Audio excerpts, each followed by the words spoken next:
The Golden Gems of Life by Emory, Adams Allen, and S. C. Ferguson. Section number 26. Literature. The influence of literature upon a country is well nigh incalculable.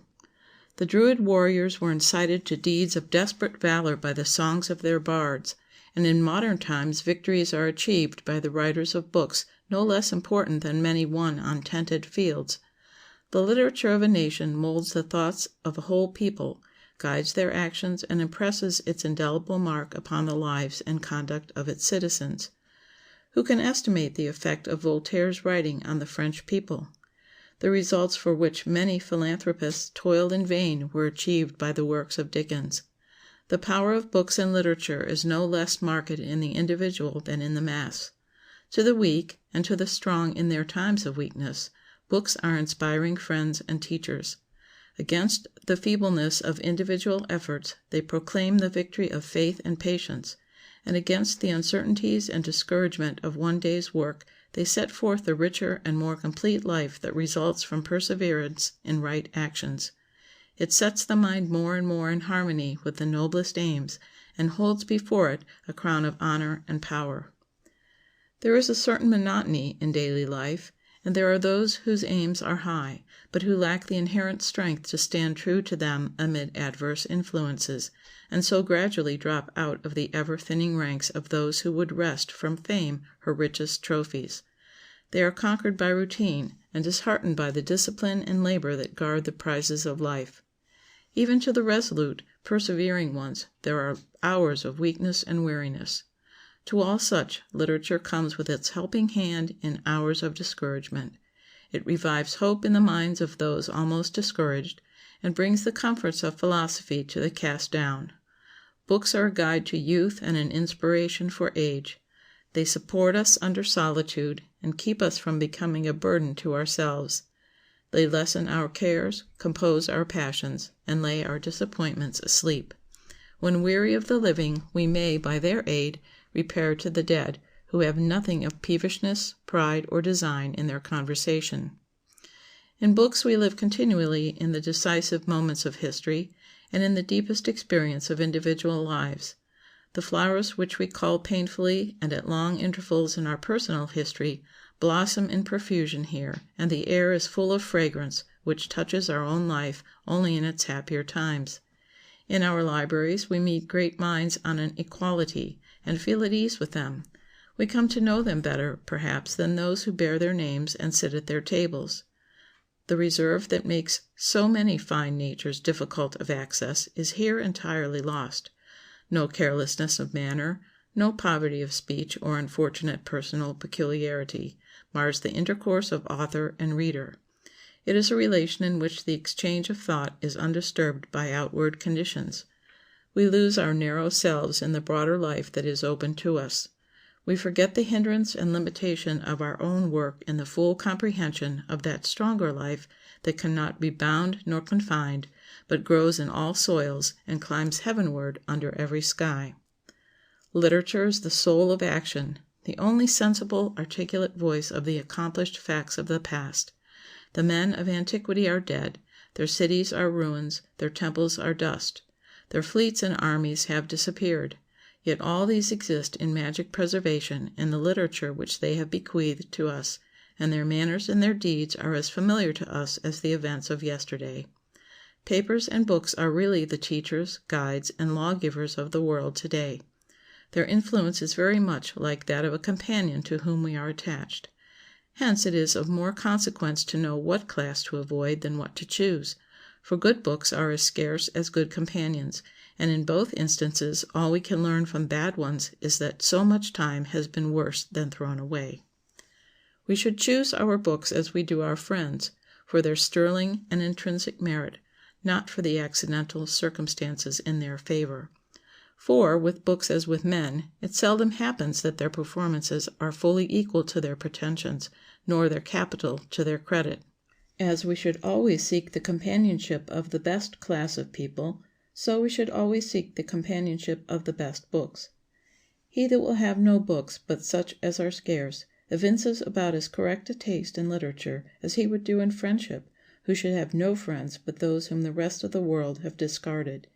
Some books we should make our constant companions and associates. Others we should receive only as occasional acquaintances and visitors. Some we should take with us wherever we go. Others we should leave behind us forever. Some of gilded outsides are full of depravity, and we should shun them as we would the actual vices which they represent. Some books we should keep in our hands and lay on our hearts, while the best we could dispose of others would be to throw them in the fire. You may judge a man more truly by the books and papers that he reads than by the company which he keeps, for his associates are in a measure imposed upon him, but his reading is the result of choice, and the man who chooses a certain class of books and papers unconsciously becomes more colored in their views, more rooted in their opinions, and the mind becomes trained to their way of thinking. All the life and feeling of a young girl fascinated by some glowing love romance is colored and shaped by the page she reads. If it is false and weak and foolish, she is false and weak and foolish too. But if it is true and tender and inspiring, then something of its truth and tenderness and inspiration will grow into her soul and will become a part of her very self. The boy who reads of deeds of manliness, of bravery and noble doing, feels the spirit of emulation grow within him, and the seed is planted which will bring forth fruit of heroic endeavor and exalted life. In literature our tastes will be discovered by what we give, our judgment by that which we withhold. That writer does the most who gives his readers the most knowledge and takes from them the least time, for that period of existence is alone deserving the name of life which is rationally employed. Those books are most profitable to read which make the readers think most. Diminutive books, like diminutive men and women, may be of greater value than they seem to be, but great tomes are greatly dreaded. It is a saying that books file away the mind. Much reading is certainly not profitable without much meditation, and many vigorous and profound thinkers have read comparatively little, though it must be admitted most great minds have been very devout and ardent readers. There is scarcely anything that is not to be found in books, but it does not follow that we shall find everything in them unless we handle them with great care. A beautiful literature springs from the depths and fullness of intellectual and moral life, from an energy of thought and feeling. It deals with questions of life in a plain, practical manner. It holds up the past for your inspection. It brings to light the secrets of nature. It enables us to discover the infinity of things, the immensity of nature, the wonders of the heavens, the earth, and the seas. Works of fiction are the ornamental parts of literature and learning. They are agreeable embellishments of the edifice, but poor foundations for it to rest upon. The literature of the day is largely composed of newspapers and periodicals. No one can too highly appreciate the magic power of the press or too highly depreciate its abuse. Newspapers have become the great highway of that intelligence which exerts a controlling power over a nation, catering the everyday food of the mind. Show us an intelligent family of boys and girls, and we will show you a family where newspapers and periodicals are plenty. Nobody who has been without these private tutors can know their educating power for good or for evil.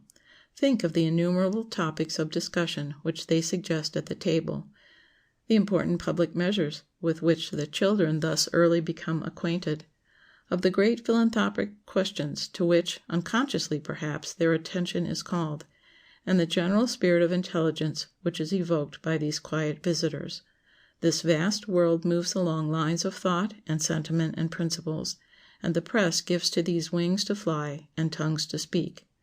End of section 26. Recording by Laura Langston.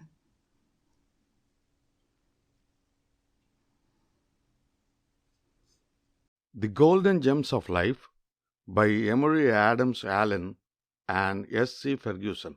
Section 27. Mental Power. My mind to me a kingdom is, such perfect joy therein I find, as far exceeds all earthly bliss.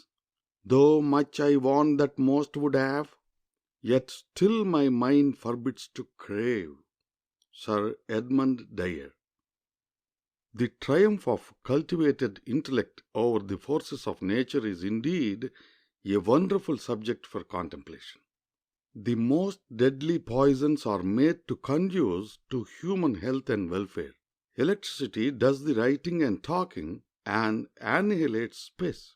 Steam and iron are made to do the work of nerves and muscles and lay the four corners of the world under contribution for our benefit. In view of these and many similar facts, how full of meaning becomes the old saying, knowledge is power.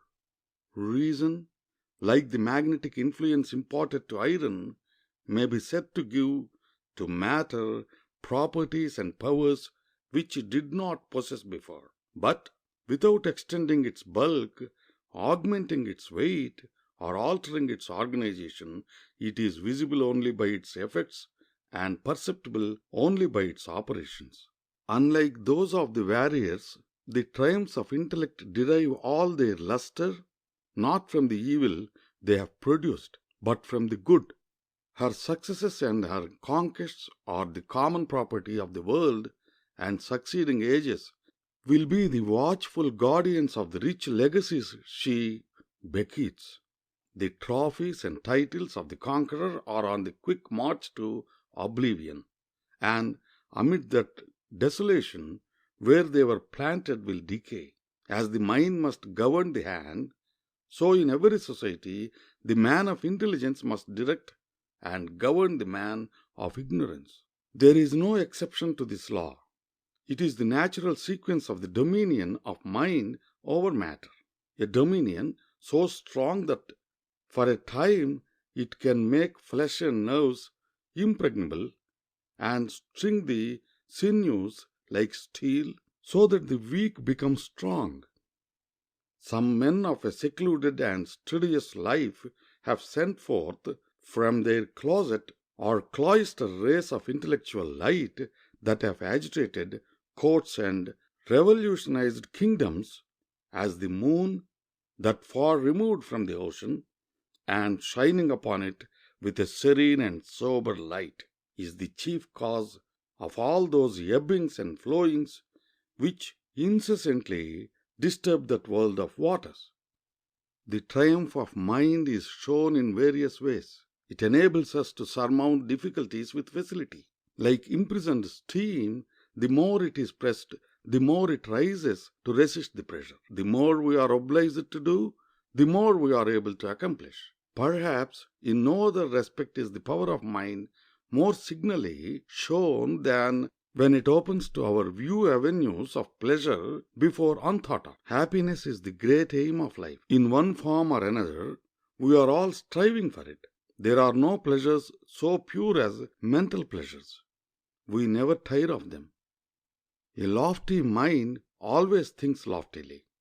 It easily creates vivid, agreeable, and natural fancies, places them in their best light, clothes them with all appropriate adornments, studies others' tastes, and clears away from its own thoughts all that is useless and disagreeable. Mental force or power is not the inheritance of birth, nor the result of a few years' spasmodic study.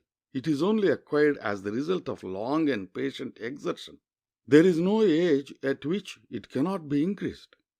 There is absolutely no branch of literature which, when properly digested and stored away in the mind, will not show its effect in afterlife by increased vigor in the whole mind. Those intellectually strong men and women who have left their influence on the world's history are almost without exception found to be those who have possessed broad and deep acquirements, who have permitted no opportunity for obtaining information to pass unimproved, who have been content for years to store away knowledge, confident that in the fullness of time they would reap the reward. If anyone would be the possessor of mental power, he must be willing to do his duty in obtaining it. There is a tendency to make the acquisition of knowledge at the present day as easy as possible. The end proposed is good, but the means employed are of doubtful utility. Instead of toiling painfully on foot up the rugged steeps of learning, the student of today flies along a railway track, finding every cliff cut through and every valley bridged. In this world, nothing of value is to be obtained without labor. So there are some who will question the value of that education which is not born of patient perseverance and hard work? As in the exercises of the gymnasium, the value consists in the exertions required to perform them, so that knowledge and mental power acquired by arduous exertion is of the most lasting and real value. Let patient toilers find a lesson of encouragement in this. What you thus painfully acquire will prove of lasting benefit to you.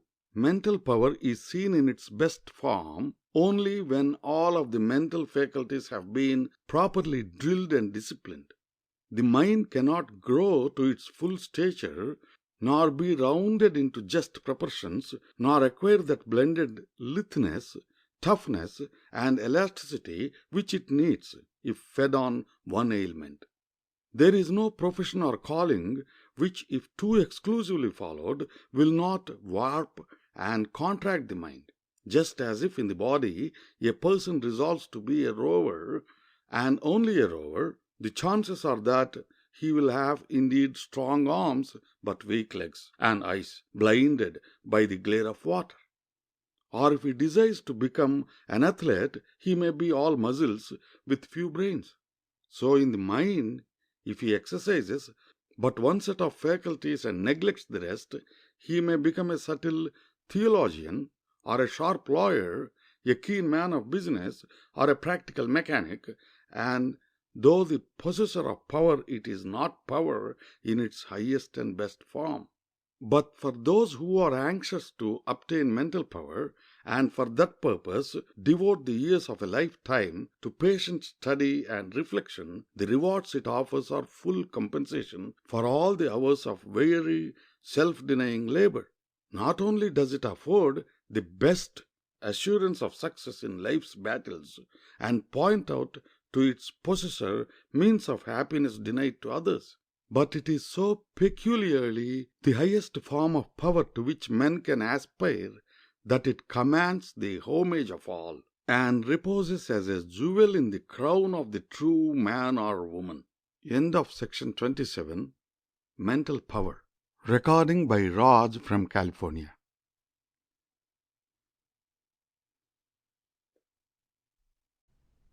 The Golden Gems of Life by Emory Adams Allen and S.C. Ferguson. Section 28. Choice of Companions. The chameleon changes its color to agree with that of surrounding objects.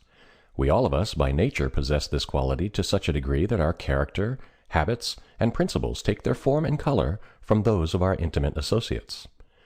Association with persons wiser, better, and more experienced than ourselves is always, more or less, inspiring and invigorating. They enhance our knowledge of life.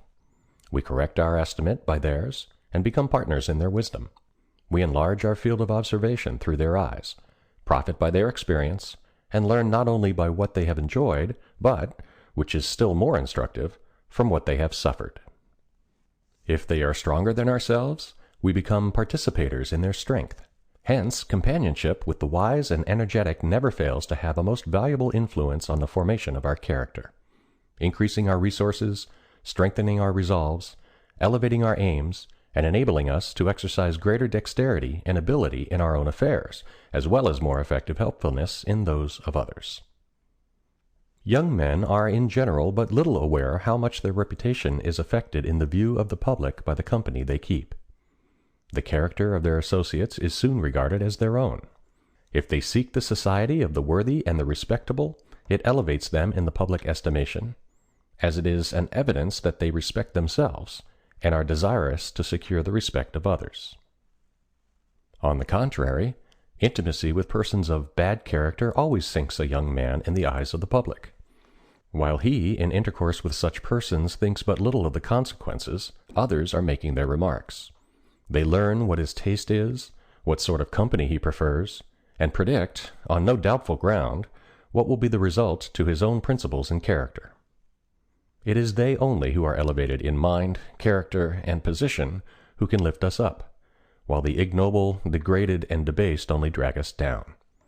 We may be deprived of the advantages of better and superior associations at some time or another, but, unless we seek for them, we shall not profit by them, nor be acknowledged to be worthy of them. No man of position can allow himself to associate without prejudice with the profane, the Sabbath-breaking, the drunken, and the licentious, for he lowers himself without elevating them. The sweep is not made the less black by rubbing against the well-dressed and the clean, while they are inevitably defiled. Keep company with persons rather above than below yourself, for gold in the same pocket with silver loseth both of its weight and color. Nothing elevates us so much as the presence of a spirit similar, yet superior, to our own. What is companionship where nothing that improves the intellect is communicated, and where the larger heart contracts itself in the mold and dimensions of the smaller? In all society it is advisable to associate, if possible, with the highest. Not that the highest are always the best, but because, if disgusted there, you can always at any time descend. But if we begin at the lowest, to ascend is impossible. It should be the aim of a young man to seek the society of the wise, the intelligent, and the good. It is always safe to be found in the society of those who, with a good heart, combine intelligence and an ability to impart information. If you wish to be respected, if you desire happiness and not misery, associate only with the intelligence and good. Once habituate yourself to a virtuous course, once secure a love of good society, and no punishment would be greater than, by accident, to be obliged to associate, even for a short time, with the low and vulgar. He that sinks into familiarity with persons much below his own level will be constantly weighed down by his base connections, and, though he may easily sink lower, he will find it hard to rise again. Better be alone than in bad company. Evil communications corrupt good manners. Ill qualities are catching as well as diseases, and the mind is at least as much, if not a great deal more, liable to infections than the body. Go with mean people, and you think life is mean. Society is the atmosphere of souls, and we necessarily imbibe something which is either infectious or salubrious. The society of virtuous persons is enjoyed beyond their company, and vice carries a sting even into solitude. The society you keep is both the indicator and former of your character. In company, when the pores of the mind are all opened, there requires more guard than usual, because the mind is then passive. In vicious company you will feel your reverence for the dictates of conscience wear off. The name at which angels bow and devils tremble you will hear contemned and abused. The Bible will supply materials for unmeaning jests or impious buffoonery. The consequences will be a practical deviation into vice. The principle will become sapped, and the fences of conscience broken down. It is not alone the low and dissipated, the vulgar and profane, from whose example in society you are in danger. These persons of reputation will despise and shun. But there are persons of apparently decent morals, of polished manners and interesting talents, but who, at the same time, are unprincipled and wicked, who make light of sacred things, scoff at religion, and deride the suggestions and scruples of a tender conscience as superstition. These are the persons whose society and influence are most to be feared. Their breath is pollution, their embrace death. Unhappily, there are many of this description. They mark out their unweary victims. They gradually draw them into their toils. They strike the deadly fang, infuse the poison, and exult to see youthful virtue and parental hope wither and expire under their ruffian example. Many a young man has thus been led on by his elders in iniquity until he has been initiated into all the mysteries of debauchery and crime, and ended his days a poor, outcast wretch. Live with the culpable, and you will be apt to die with the criminal. Bad company is like a nail driven into a post, which, after the first or second blow, may be drawn out with little difficulty, but, being driven in to the head, it can only be withdrawn by the destruction of the wood. Be you ever so pure-minded yourself, you cannot associate with bad companions without falling into bad odor. Evil company is like tobacco smoke. You cannot be long in its presence without carrying away a taint of it. Let no man deceive himself, says Petrarch. by thinking that the contagions of the soul are less than those of the body. They are yet greater. They sink deeper and come on more unsuspectedly. From impure air we take diseases, from bad company, vice and imperfections. Avoid, as far as you can, the company of all vicious persons whatsoever, for no vice is alone, and all are infectious. Good company not only improves our manners, but also our minds, and intelligent associates will become a source of enjoyment as well as of edification. Good company is that which is composed of intelligent and well-bred persons, whose language is chaste and good, whose sentiments are pure and edifying, whose deportment is such as pure and well-regulated education and correct morals dictate, and whose conduct is directed and restrained by the pure precepts of religion. When we have the advantages of such company, it should then be the object of our zeal to imitate their real excellencies, copy their politeness, their carriage, their address, and the easy, well-bred turn of their conversation. But we should remember that, let them shine ever so bright, their vices are so many blemishes upon their character, which we should no more think of endeavoring to imitate than we should to make artificial warts upon our faces, because some distinguished person happened to have one there by nature. Water will seek its level. So do the various elements of society. Tell us whom you prefer as companions, and we can tell who you are like. Do you love the society of the vulgar? Then you are already debased in your sentiments. Do you seek to be with the profane? In your heart you are like them. Are jesters and buffoons your choice of companions? He who loves to laugh at folly is himself a fool. Do you love and seek the society of the wise and good? Is this your habit? Had you rather take the lowest seat among these than the highest seat with others? Then you have already learned to be good. You may not make very rapid progress, but even a good beginning is not to be despised. Hold on your way, and seek to be the companion of those that fear God. So shall you be wise for yourself and wise for eternity. End of section 28. Recording by Robert Robinson.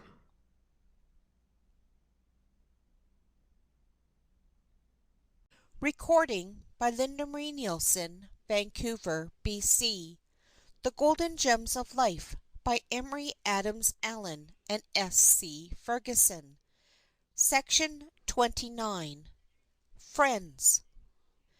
There are 1,000 nameless ties, which only such as feel them know, of kindred thoughts, deep sympathies, and untold fancy spells, which throw o'er ardent minds and faithful hearts a chain whose charmed links so blend, that the bright circlet but imparts its force in these fond words, "My friend." Friendship is the sweetest and most satisfactory connection in life. It has notable effect upon all states and conditions. It relieves our cares, raises our hopes, and abates our fears. A friend who relates his successes talks himself into a new pleasure, and by opening his misfortunes leaves a part of them behind. Friendship improves happiness and abates misery by doubling our joys and dividing our griefs. Charity is friendship in common, and friendship is charity enclosed. It is a sweet attraction of the heart towards the merit we esteem or the perfection we admire, and produces a mutual inclination between two or more persons to promote each other's interests, knowledge, virtue, and happiness. The language of friendship is as varied as the wants and weaknesses of humanity. To the timid and cautious it speaks words of encouragement. To the weak it is ready to extend a helping hand. To the bold and venturesome it whispers words of caution. It is ready to sympathize with the sorrowing one, and to rejoice with those of good cheer. Friendship is not confined to any particular class of society or any particular geographical locality. No surveyed chart, no natural boundary line, no rugged mountain or steep declining vale puts a limit to its growth. Wherever it is watered with the dews of kindness and affection, there you may be sure to find it. Allied in closest companionship with its twin sister, Charity, it enters the abode of sorrow and wretchedness, and causes happiness and peace. Its influence dispels every poisoned thought of envy, and spreads abroad in the mind a contentment which all the powers of the mind could not otherwise bestow. True friendship will bloom only in the soil of a noble and self-sacrificing heart.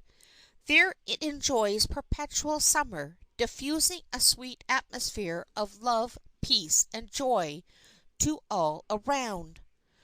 No man can go very far with strength and courage, if he goes alone through the weary struggles of life. We are made to be happier and better by each other's notice and appreciation, and the hearts that are debarred from those influences invariably contract and harden. Here and there we find persons who, from pride or singularity of disposition, affect to be altogether independent of the notice or regard of their fellow beings. But never yet was there constituted a human heart that did not at some time, in some tender and yearning hour, long for the sympathy of other hearts. Instead of striving to conceal this feeling, it should be regarded as one possessing true nobility. True friendship can only be molded by the experience of time. The attractive face, the winning tongue, or the strong need of some passer-by, is not the permanent test of the union of hearts. We want a more substantial proof than any of these. 1,000 transitory friends meet us along the crowded thoroughfares of life. But when we come to try their durability in the sieve of experience, alas, how many fall through! There have been times in the life of every man when he has been willing to stake reputation, credit, all, on the true friendship of some companion, but he turns to find his idol clay, the gold but dross. Few persons are so fortunate as to secure in the course of life the happiness and advantages of one efficient and devoted friend.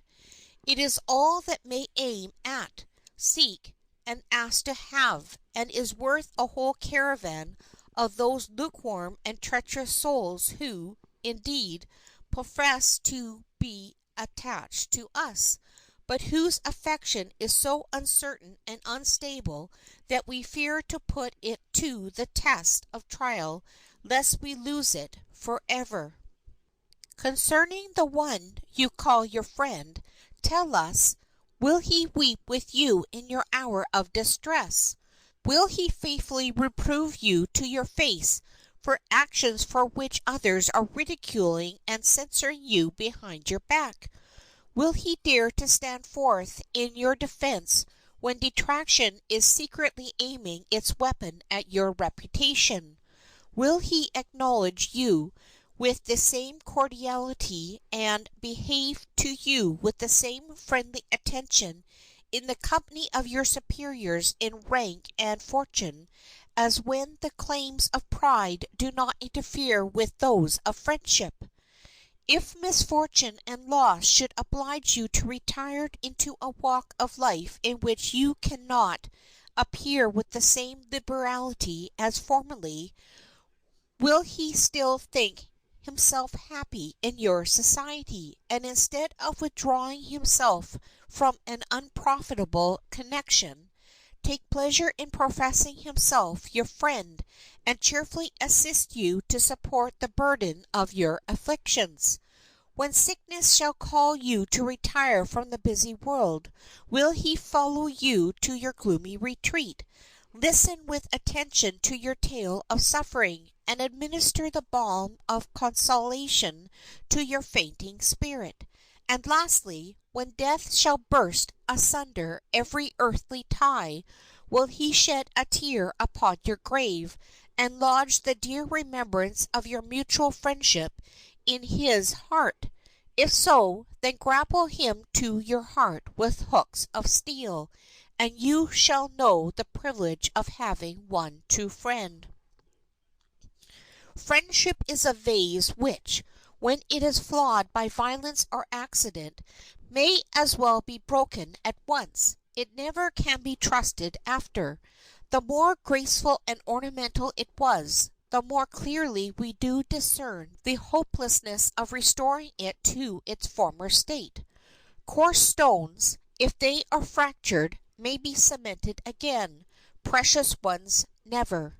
It is a great thing to cover the blemishes and to excuse the faults of a friend, to draw a curtain before his stains, to bury his weakness in silence, but to proclaim his virtues upon the housetop.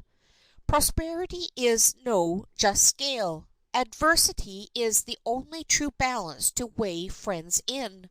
True friendship must withstand the shocks of adversity before it is entitled to the name, since friendships which are born in adversity are more firm and lasting than those formed in happiness. As iron is more strongly united the fiercer the flames. One has never the least difficulty in finding a devoted friend except when he needs one. Real friends are wont to visit us in prosperity only when invited, but in adversity they come of their own accord. A friend is not known in prosperity, but can not be hidden in adversity. If we lack the sagacity to discriminate wisely between our acquaintances and our friends, misfortune will readily do it for us. Prosperity gains friends, and adversity tries them. False friends are like our shadows, keeping close to us while we walk in the sunshine, but leaving us the instant we cross into the shade. False friendship, like the ivy, decays and ruins the walls it embraces, but true friendship gives new life and animation to the object it supports. The hardest trials of those who fall from affluence to poverty and obscurity is the discovery that the attachment of so many in whom they confided was a pretense, a mask to gain their own ends, or was a miserable shallowness. Sometimes, doubtless, it is with regret that these frivolous followers of the world desert those upon whom they have fawned, but they soon forget them. Flies leave the kitchen when the dishes are empty.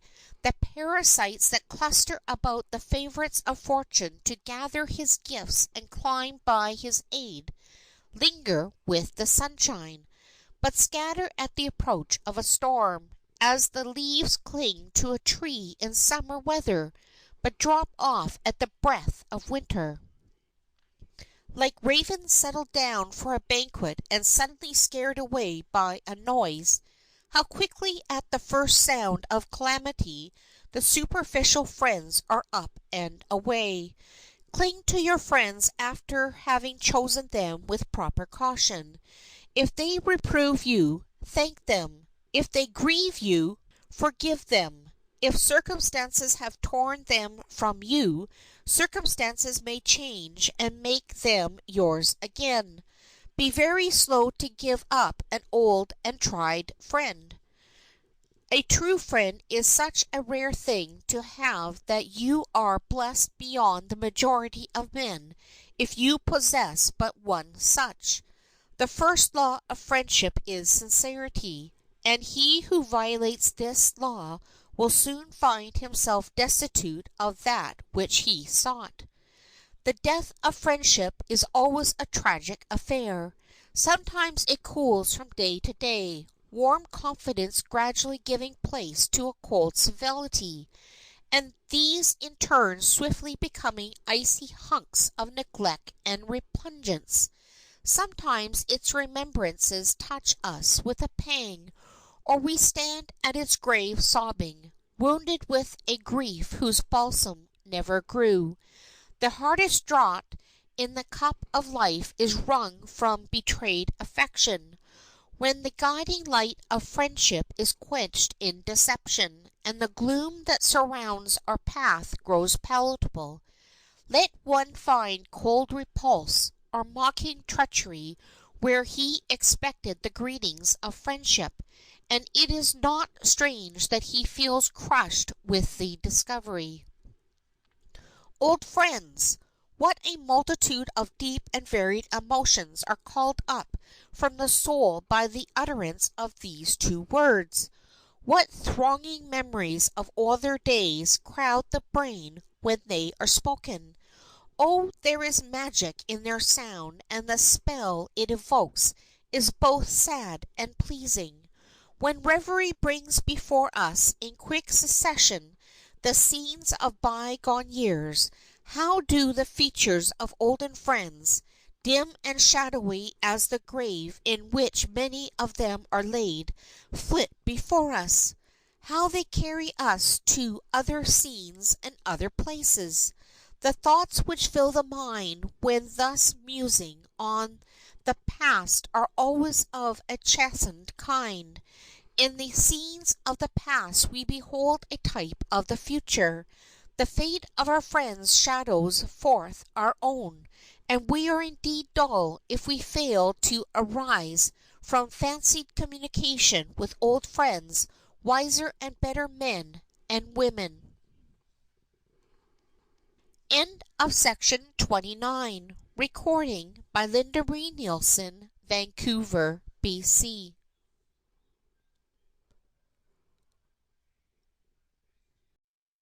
The Golden Gems of Life by Emory Adams Allen and S.C. Ferguson. Section 30. Power of Custom. Power of Custom. There are many who find themselves in the toils of an evil custom who would most willingly give money and time to be free from its control. Montaigne says, "Custom is a violent and treacherous schoolmistress. She, by little and little, slyly and unperceivedly, slips in the foot of her authority. But having by this gentle and humble beginning, with the benefit of time fixed and established it, she then unmasks a furious and tyrannic countenance, against which we have no more the courage or the power to lift up our eyes. Custom is the law of one class of people and fashion of another, but the two parties often clash, for precedence is the legislator of the first, and novelty of the second. Custom therefore looks to things that are past, and fashion to things that are present, but both are somewhat purblind as to things that are to come. Of the two, fashion imposes the heaviest burdens, for she cheats her votaries of their time, their fortune, and their comforts, and she repays them only with the celebrity of being ridiculed and despised, a very paradoxical mode of payment, yet almost always thankfully received. It is surprising to what an extent our likes and dislikes are creatures of custom. Our modes of belief, thoughts, and opinions are molded and shaped by what has been the prevailing mode of thinking heretofore. Though we are indeed not so given to the worship of past institutions as some people, yet we all acknowledge the prevailing power of custom, of personal habits, and of fashions. We dare not stand alone in any matter of concern, but wish to be in the company of those similarly minded. The law of opinion goes forth. We do not ask who promulgates it, but fall into the ranks of its followers and worshippers. We are whirled in the giddy ranks and blinded by the dazzling lights. Novelty is the show, conformity is the law, and life a trance, until at last we awake from it to find that we have been the victims of a fatal folly and a bewildering dream. Habit is man's best friend or worst enemy. It can exalt him to the highest pinnacle of virtue, honor, or happiness, or sink him to the lowest depths of vice, shame, and misery.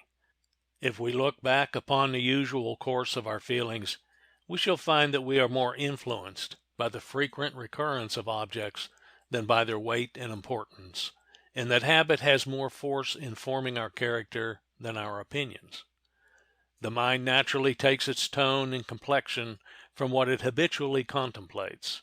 Whatever may be the cause, says Lord Kames, it is an established fact that we are much influenced by custom. It hath an effect upon our pleasures, upon our actions, and even upon our thoughts and sentiments. Habit makes no figure during the vivacity of youth. In middle age it gains ground, and in old age governs without control. In that period of life, generally speaking, we eat at a certain hour, take exercise at a certain time, all by the direction of habit. Nay, a particular seat, table, and bed comes to be essential, and a habit in any of these cannot be contradicted without uneasiness. Man, it has been said, is a bundle of habits, and habit is a second nature. Metastasio entertained so strong an opinion as to the power of repetition in act and thought that he said, quote, "All is habit in mankind, even virtue itself." Unquote. Beginning with single acts, habit is formed slowly at first, and it is not till its spider's thread is woven in a thick cable that its existence is suspected. Then it is found that beginning in cobwebs, it ends in chains. Gulliver was bound as fast by the Lilliputians with multiplied threads as if they had used ropes. Like flakes of snow that fall unperceivably upon the earth, says Jeremy Bentham, the seemingly unimportant events of life succeed one another. As the snow gathers, so are our habits formed. No single flake that is added to the pile produces a sensible change. No single action creates, however it may exhibit, a man's character.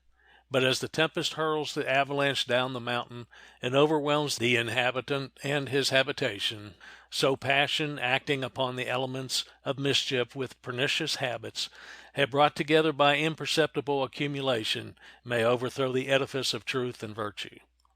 The force of habit renders pleasant many things which at first were intensely disagreeable or even painful. Walking upon the quarter-deck of a vessel, though felt at first to be intolerably confined, becomes by repetition so agreeable to the sailor that, in his walks on shore, he often hems himself within the same bounds. Arctic explorers become so accustomed to the hardships incident to such life that they do not enjoy the comforts of home when they return. So powerful is the effect of constant repetition of action that men whose habits are fixed may almost be said to have lost their free agency. Their actions become the nature of fate, and they are so bound by the change which they have woven for themselves that they do that which they have been accustomed to do, even when they know it can yield neither pleasure nor profit. Those who are in the power of an evil habit must conquer it as they can, and conquered it must be, or neither wisdom nor happiness can be obtained. But those who are not yet subject to their influence may, by timely caution, preserve their freedom.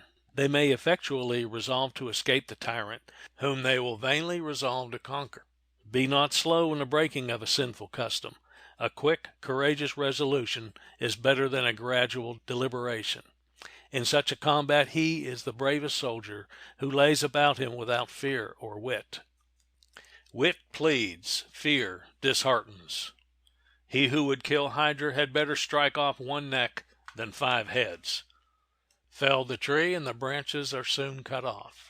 Vicious habits are so great a strain on human nature, said Cicero, and so odious in themselves that every person actuated by right reason would avoid them, though he were sure they would always be concealed both from God and man, and had no future punishment entailed on them. Vicious habits, when opposed, offer the most vigorous resistance on the first attack. At each successive encounter, this resistance grows weaker until finally it ceases altogether and the victory is achieved.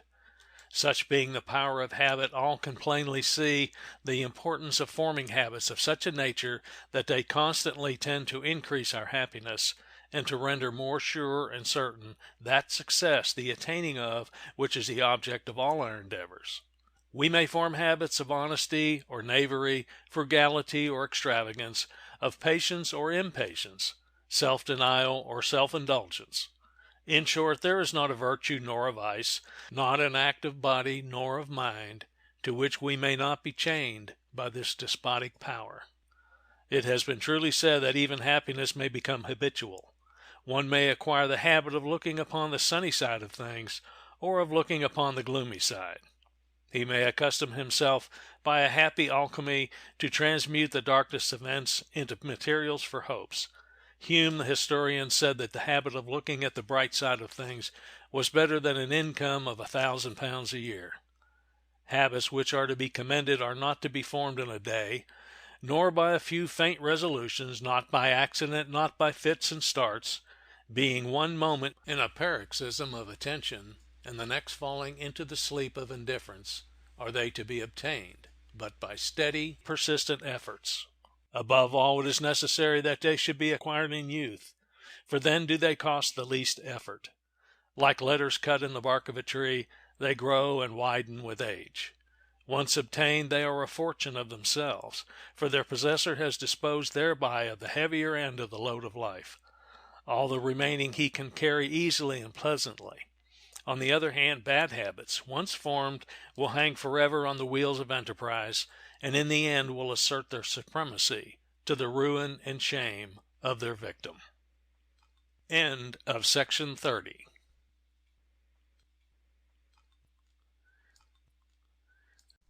The Golden Gems of Life by Emory Adams Allen and S. C. Ferguson. Section 31. Influence. I shot an arrow in the air. It fell on earth, I knew not where. I breathed a song into the air. It fell on earth, I knew not where.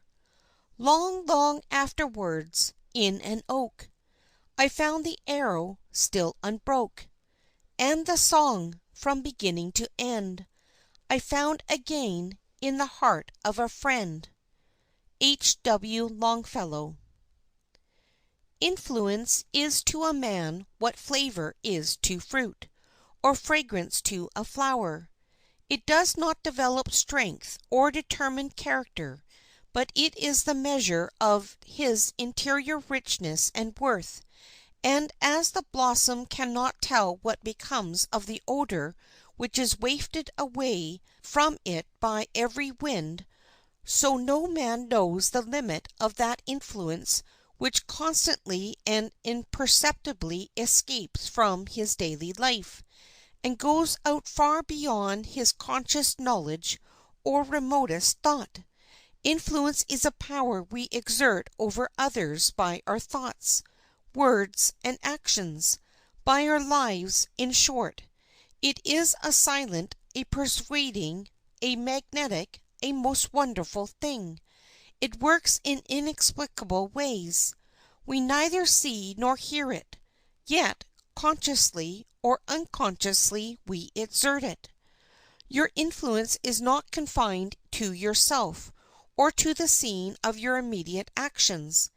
It extends to others, and will reach to succeeding ages. Further generations will feel the influence of your conduct. We all of us at times lose sight of this principle, and apparently act on the assumption that what we do or think or say can affect no one but ourselves.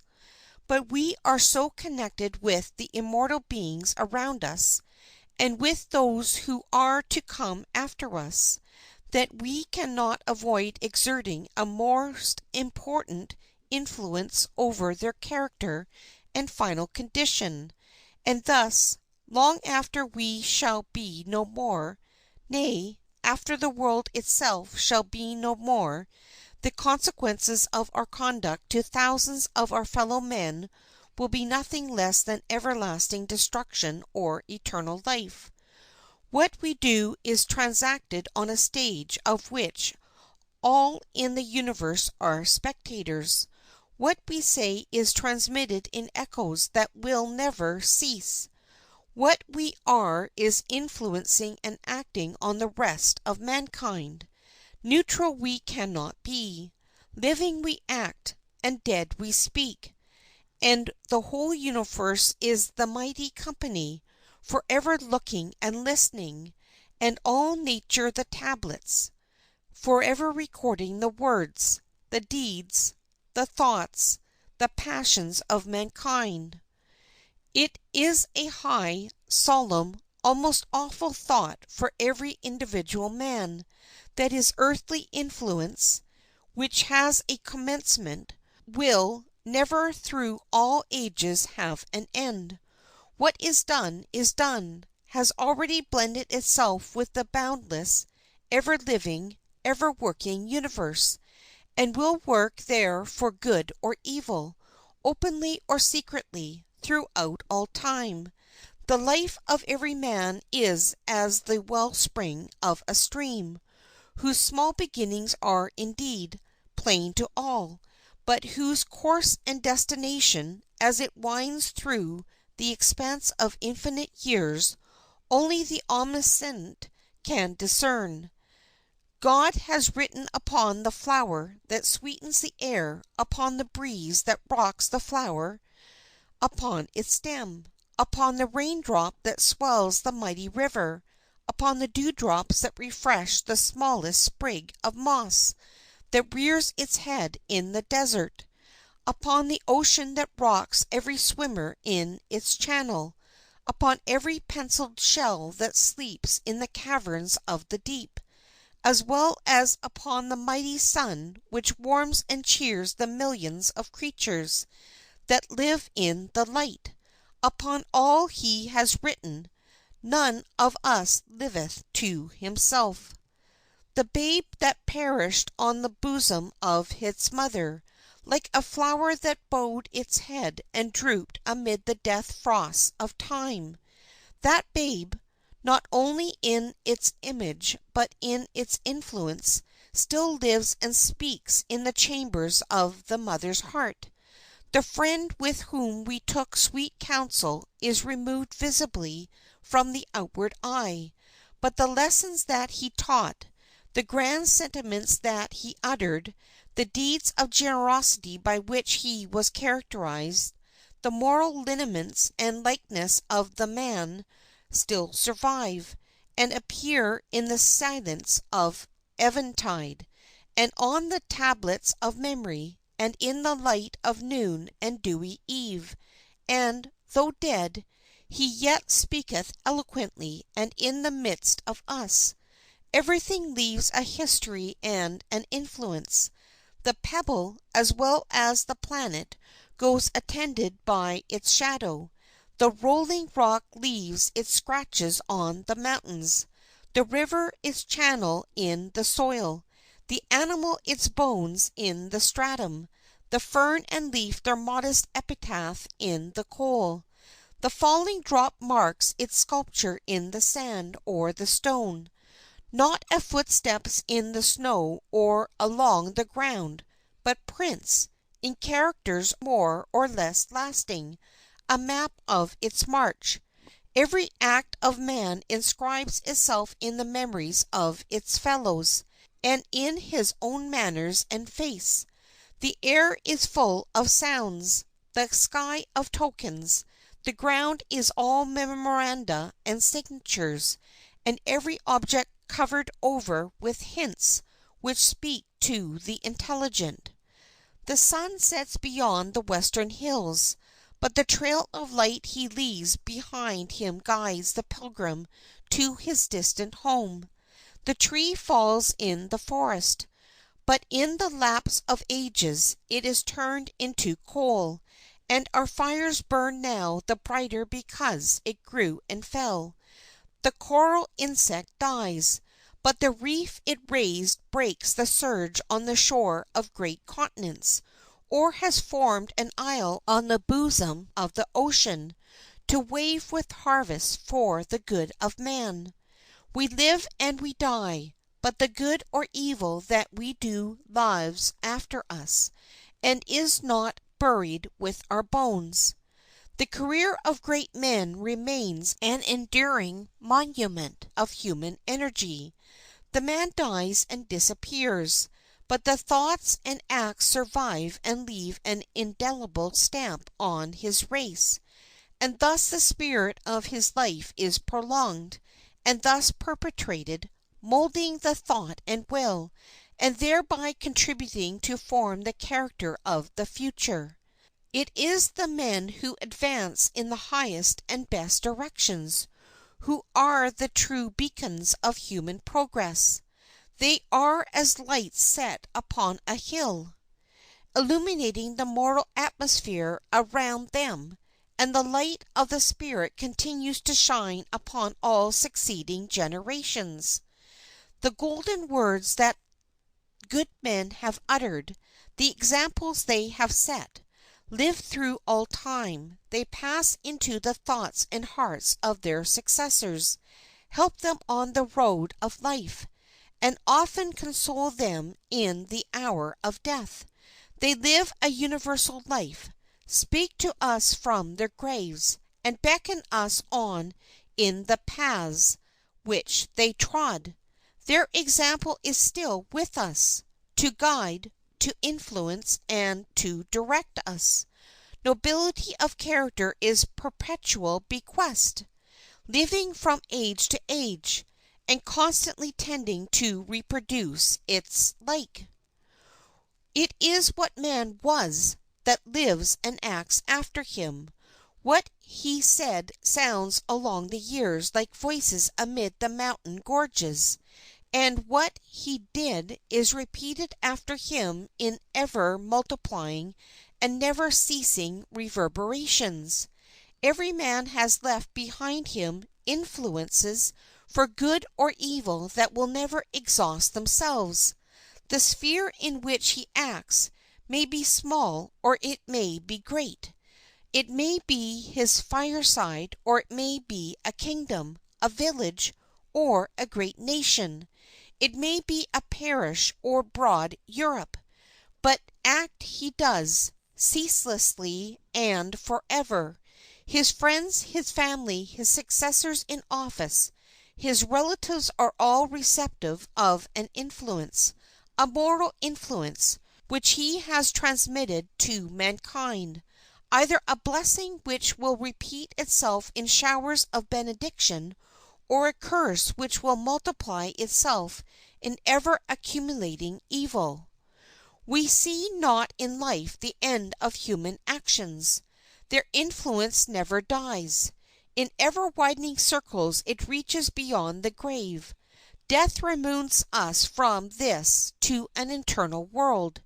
Every morning we go forth we lay the molding hand on our destiny, and every evening when we have done, we have left a deathless impress on eternity. We touch not a wire but that it vibrates to God. Since we all have a personal influence, and our words and actions leave a well nigh indelible trace, it is our duty to make that influence as potential for good as possible. In order to do this, you must show yourself a man among men. It is through the invisible lines which you are able to attach to the minds with which you are brought into association that you can influence society in the direction of the greatest good. You can not move men until you are one of them. They will not follow you until they have heard your voice, shaken your hand, and fully learned your principles and your sympathies. It makes no difference how much you know, nor how much you are capable of doing.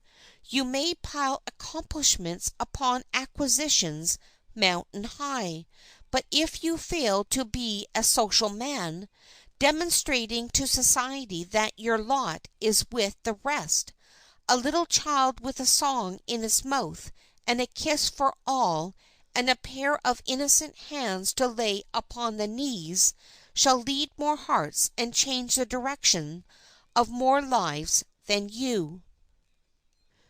A just appreciation of the power of personal influence leads to a sense of duty resting upon all to see to it that their influence is exerted in inculcating a proper sense of right in the community in which they live, to be sure that their weight is constantly cast in the scale of right against wrong, that they be found furthering all matters of enlightened public concern, They should as far as possible walk through life as a band of music moves down the street, flinging out pleasures on every side through the air to all, far and near, that can listen.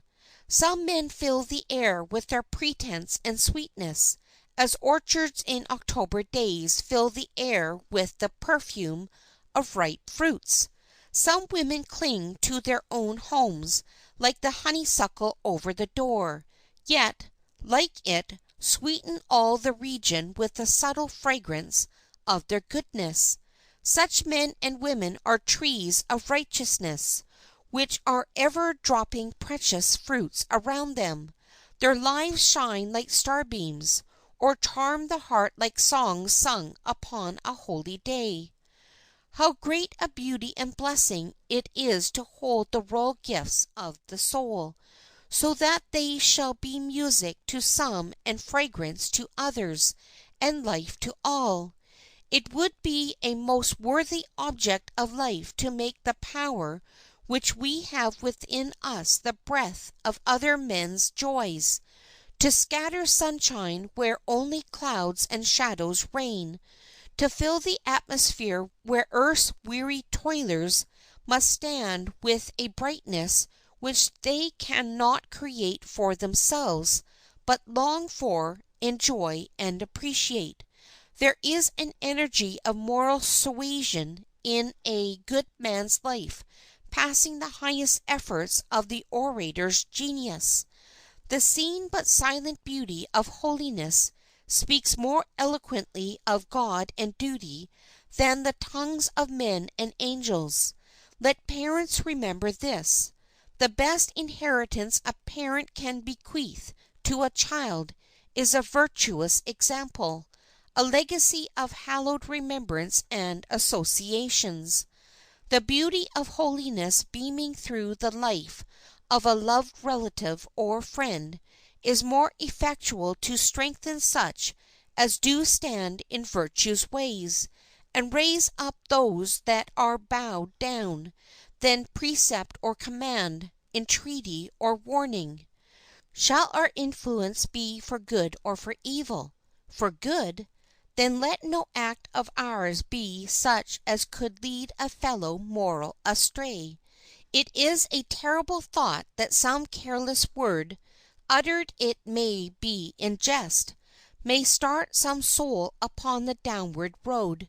Oh, it is terrible power that we have, the power of influence, and it clings to us. We cannot shake it off. It is born with us, and it has grown with our growth, and strengthened with our strength. It speaks, it walks, it moves. It is powerful in every look of our eye, in every word of our mouth, in every act of our lives. We cannot live to ourselves. We must be either a light to illuminate or a tempest to destroy. We must bear constantly in mind that there is one record we can not interline, our lives written on others' hearts. How gladly we would review and write a kind word there, a generous act here, erase a frown and put in a loving word, a bright smile, and a tender expression. Harshness would be erased, and a gentleness written. But alas! What is written is written. Clotho will not begin anew to spin the threads of life, and our actions go forth into the world freighted with their burden of good or evil influence. End of section 31. Recording by Linda Marie Nielsen, Vancouver, BC.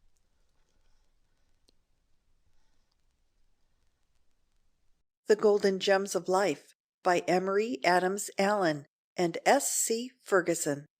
Section 32. Character. Character is one of the greatest motive powers in the world.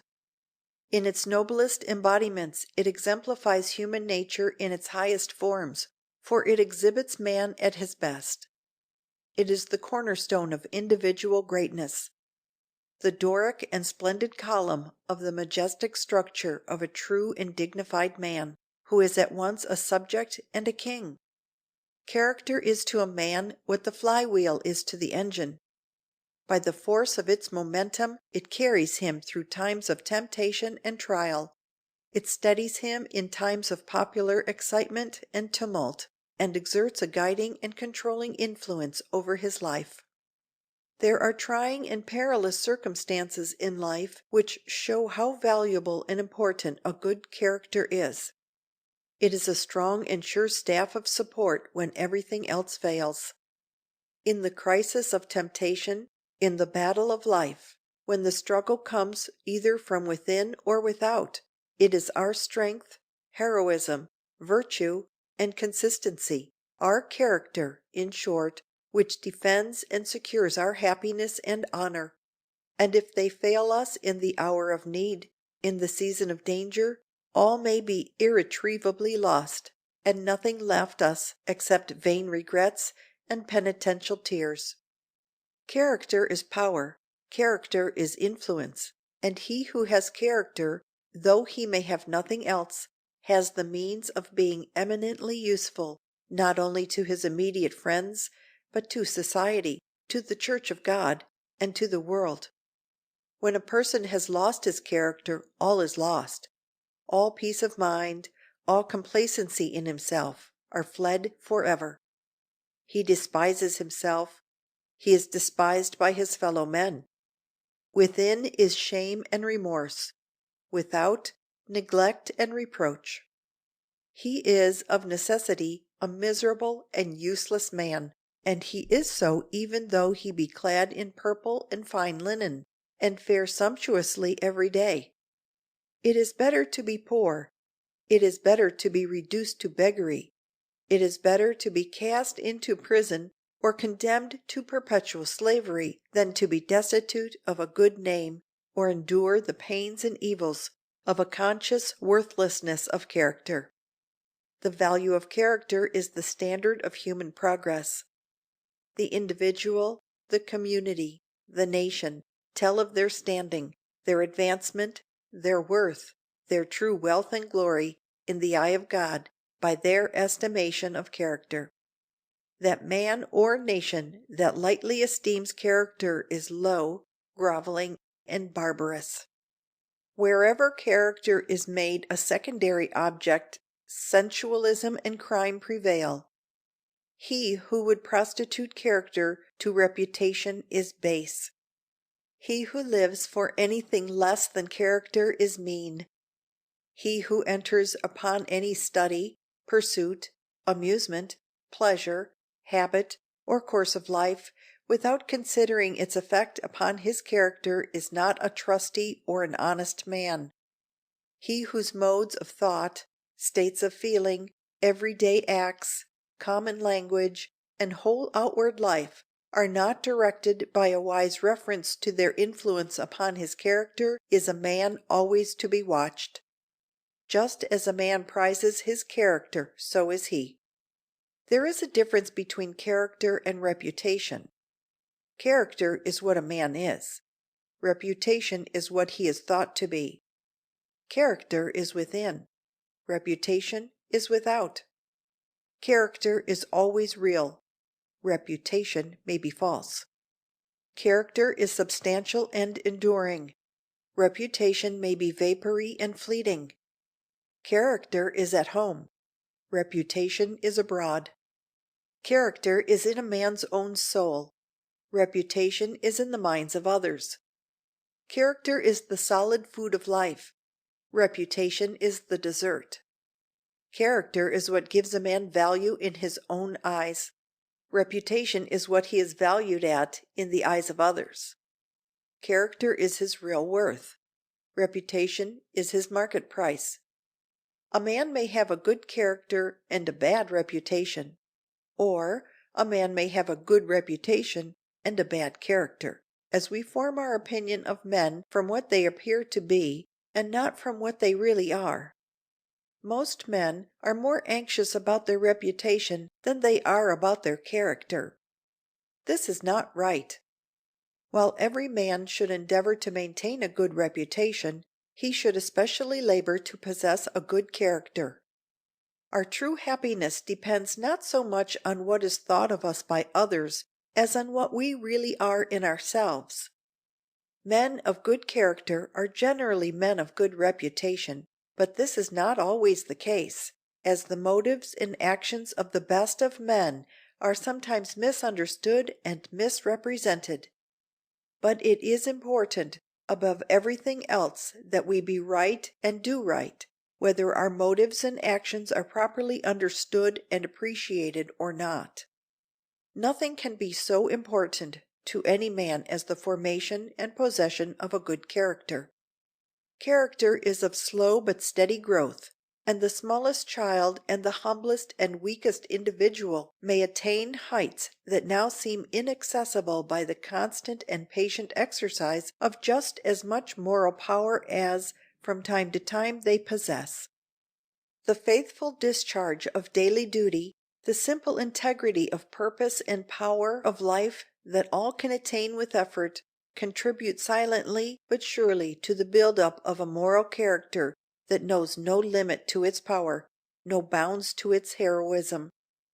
The influences which operate in the formation of character are numerous, and however trivial some of them may appear, they are not to be despised. The most powerful forces in nature are those that operate silently and imperceptibly.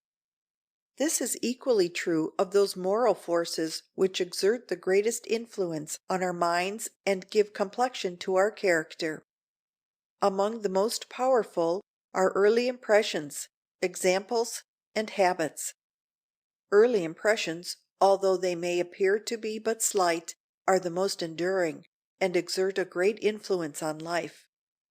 The tiniest bit of public opinion sown in the minds of children in private life afterwards issue forth to the world and become its public opinions, for nations are gathered out of nurseries. By repetition of acts the character becomes slowly but decidedly formed. The several acts may seem in themselves trivial, but so are the continuous acts of daily life. Our minds are given us, but our characters we make. The full measure of all the powers necessary to make a man are no more a character than a handful of seeds is an orchard of fruits. Plant the seeds and tend them well, and they will make an orchard. Cultivate the powers and harmonize them well, and they will make a noble character. The germ is not the tree, the acorn is not the oak, neither is the mind a character. God gives the mind, man makes the character. Mind is the garden, character is the fruit. Mind is the white page, character is the writing we put on it. Mind is the metallic plate, character is our engraving thereon. Mind is the shop, the counting room, character is our profits on the trade. Large profits are made from quick sales and small percentage, so great characters are made by many little acts and efforts. A dollar is composed of 1,000 mills, so is a character of 1,000 thoughts and acts. The secret thought never expressed, the inward indulgence in imaginary wrong, the lie never told for want of courage, the licentious never indulged in for fear of public rebuke, the irreverence of the heart, are just as effectual in staining the heart as though the world knew all about them. A subtle thing is character, and a constant work is its formation. Whether it be good or bad, it has been long in its growth, and is the aggregate of millions of little mental acts. A good character is a precious thing, above rubies, gold, crowns, or kingdoms, and the work of making it is the noblest labor on earth. A good character is in all cases the fruit of personal exertion. It is not an inheritance from parents. It is not created by external advantages. It is no necessary appendage of birth, wealth, talents, or station. but it is the result of one's own endeavors. All the variety of minute circumstances which go to form character are more or less under the control of the individual. Not a day passes without its discipline, whether for good or for evil. There is no act, however trivial, but has its train of consequences, as there is no hair, however small, but casts its shadow. Not only is character of importance to its possessor as the means of conferring upon him true dignity and worth, but it exerts an influence upon the lives of all within its pale, the importance of which can never be overestimated. It might better be called an effluence, for it is constantly radiating from a man, and then most of all when he is least conscious of its emanation.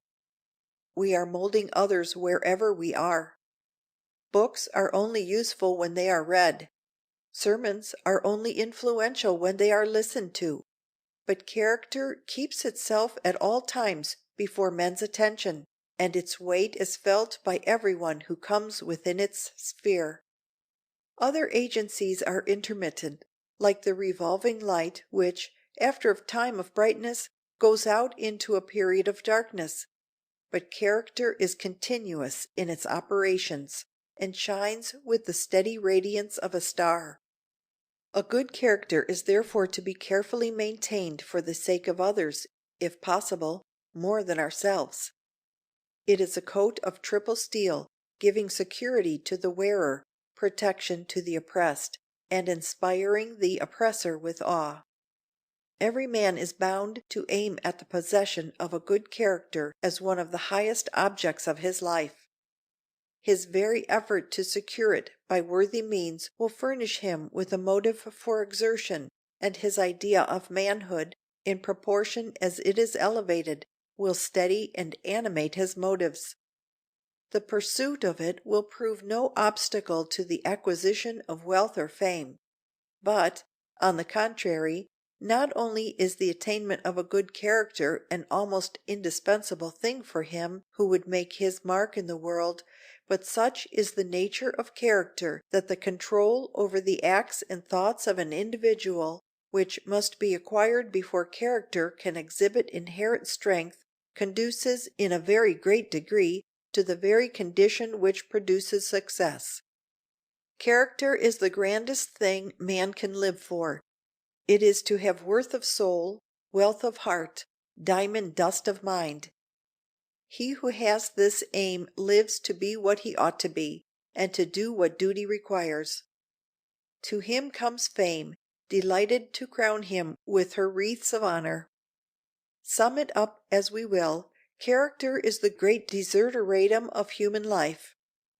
This truth, sublime in its simplicity and powerful in its beauty, is the highest lesson of religion, the first that youth should learn, and the last that age should forget. End of section 32.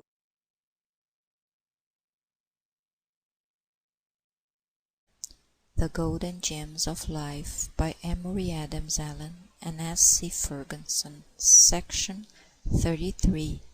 Prudence. Prudence, thou virtue of the mind, by which we do consult of all that's good or ill. Amongst the milder virtues which contribute to round out and perfect life is to be found prudence. It is a mild and pleasant quality. It counsels moderation and guidance by wisdom. It is practical wisdom and comes of the cultivated judgment. It has reference in all things to fitness, to propriety, judging wisely of the right thing to be done, and the right way of doing it. It calculates the means of order, time, and method of doing. Prudence learns from experience quickened by knowledge. It seeks to keep the practical path rather than that which indeed promises brilliant results, but takes the traveller along dangerous precipices and through places where there is a risk of his losing all. The most brilliant attainments are rendered nugatory for want of prudence. As the giant deprived of his eyes is only the more exposed by reason of his enormous strength and stature. Prudence is the perfection of reason, and a guide to us in all the duties of life. It is invariably found in men of good sound sense, and is indeed their most shining quality, giving value as it does to all the rest, sets them to work in their proper time and places, and turns them to the advantage of the person who is possessed of them. Without it, learning is pedantry, and wit impertinence. Virtue itself looks like weakness. The best parts only qualify a man to be more sprightly in errors, and active to his own principles. Prudence is a quality incompatible with vice, and can never be effectually enlisted in its cause, and he who deliberately gives himself over to the power of vice and evil habits can never be said to be acting according to the dictates of the highest reason, wherein prudence is always distinguished. It is difficult to define wherein prudence doth consist, inasmuch as the rules of prudence in general, like the laws of the stone tablet, are for the most part prohibitive. Thou shalt not is their characteristic formula. It is easier to state what is forbidden under circumstances than what is required. It is shown in practical everyday life by thoughtful actions on the thousand petty questions which are constantly claiming attention. It is hesitating and slow to believe what is not sanctioned by past experience, and prefers not to run any very great risks in testing new plans for gaining the great object of life, preferring the sure to the doubtful, even though the latter may seem to have many advantages. It recognizes that there is a necessity for a certain amount of caution in all transactions of business.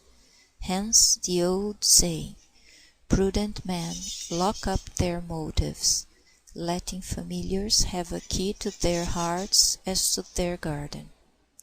It weighs long and carefully the reasons for or against any proposed line of conduct, and calls upon the will to act only in accordance with the result of such reasoning.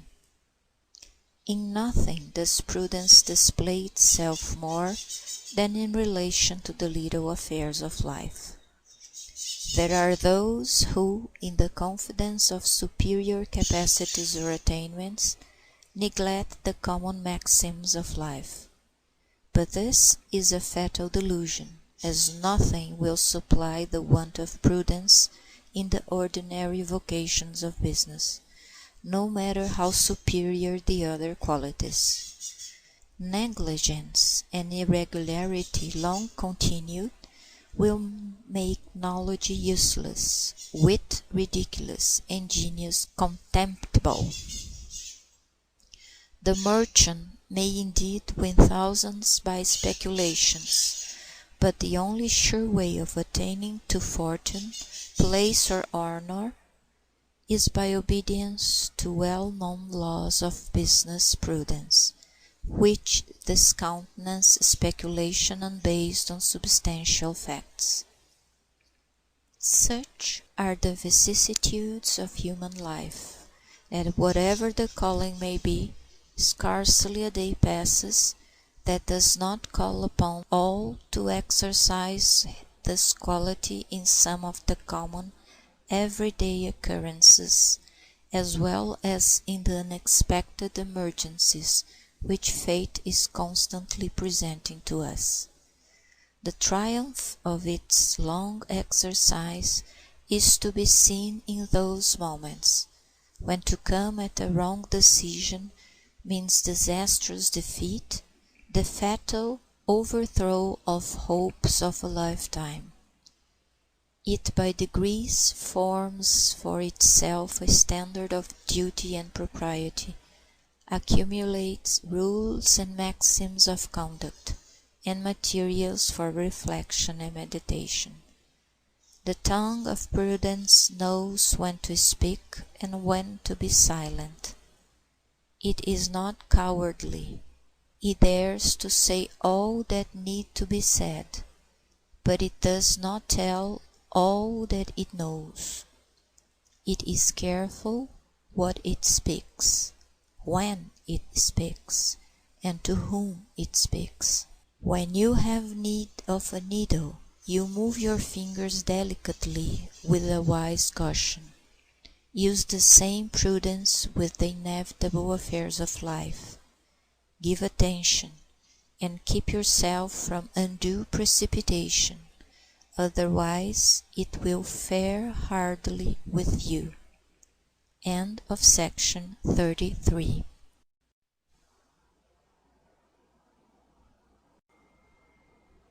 The Golden Gems of Life by Emory Adams Allen and S. C. Ferguson. Section 34. Temperance. There is beauty in temperance, like that which is portrayed in virtue and in truth.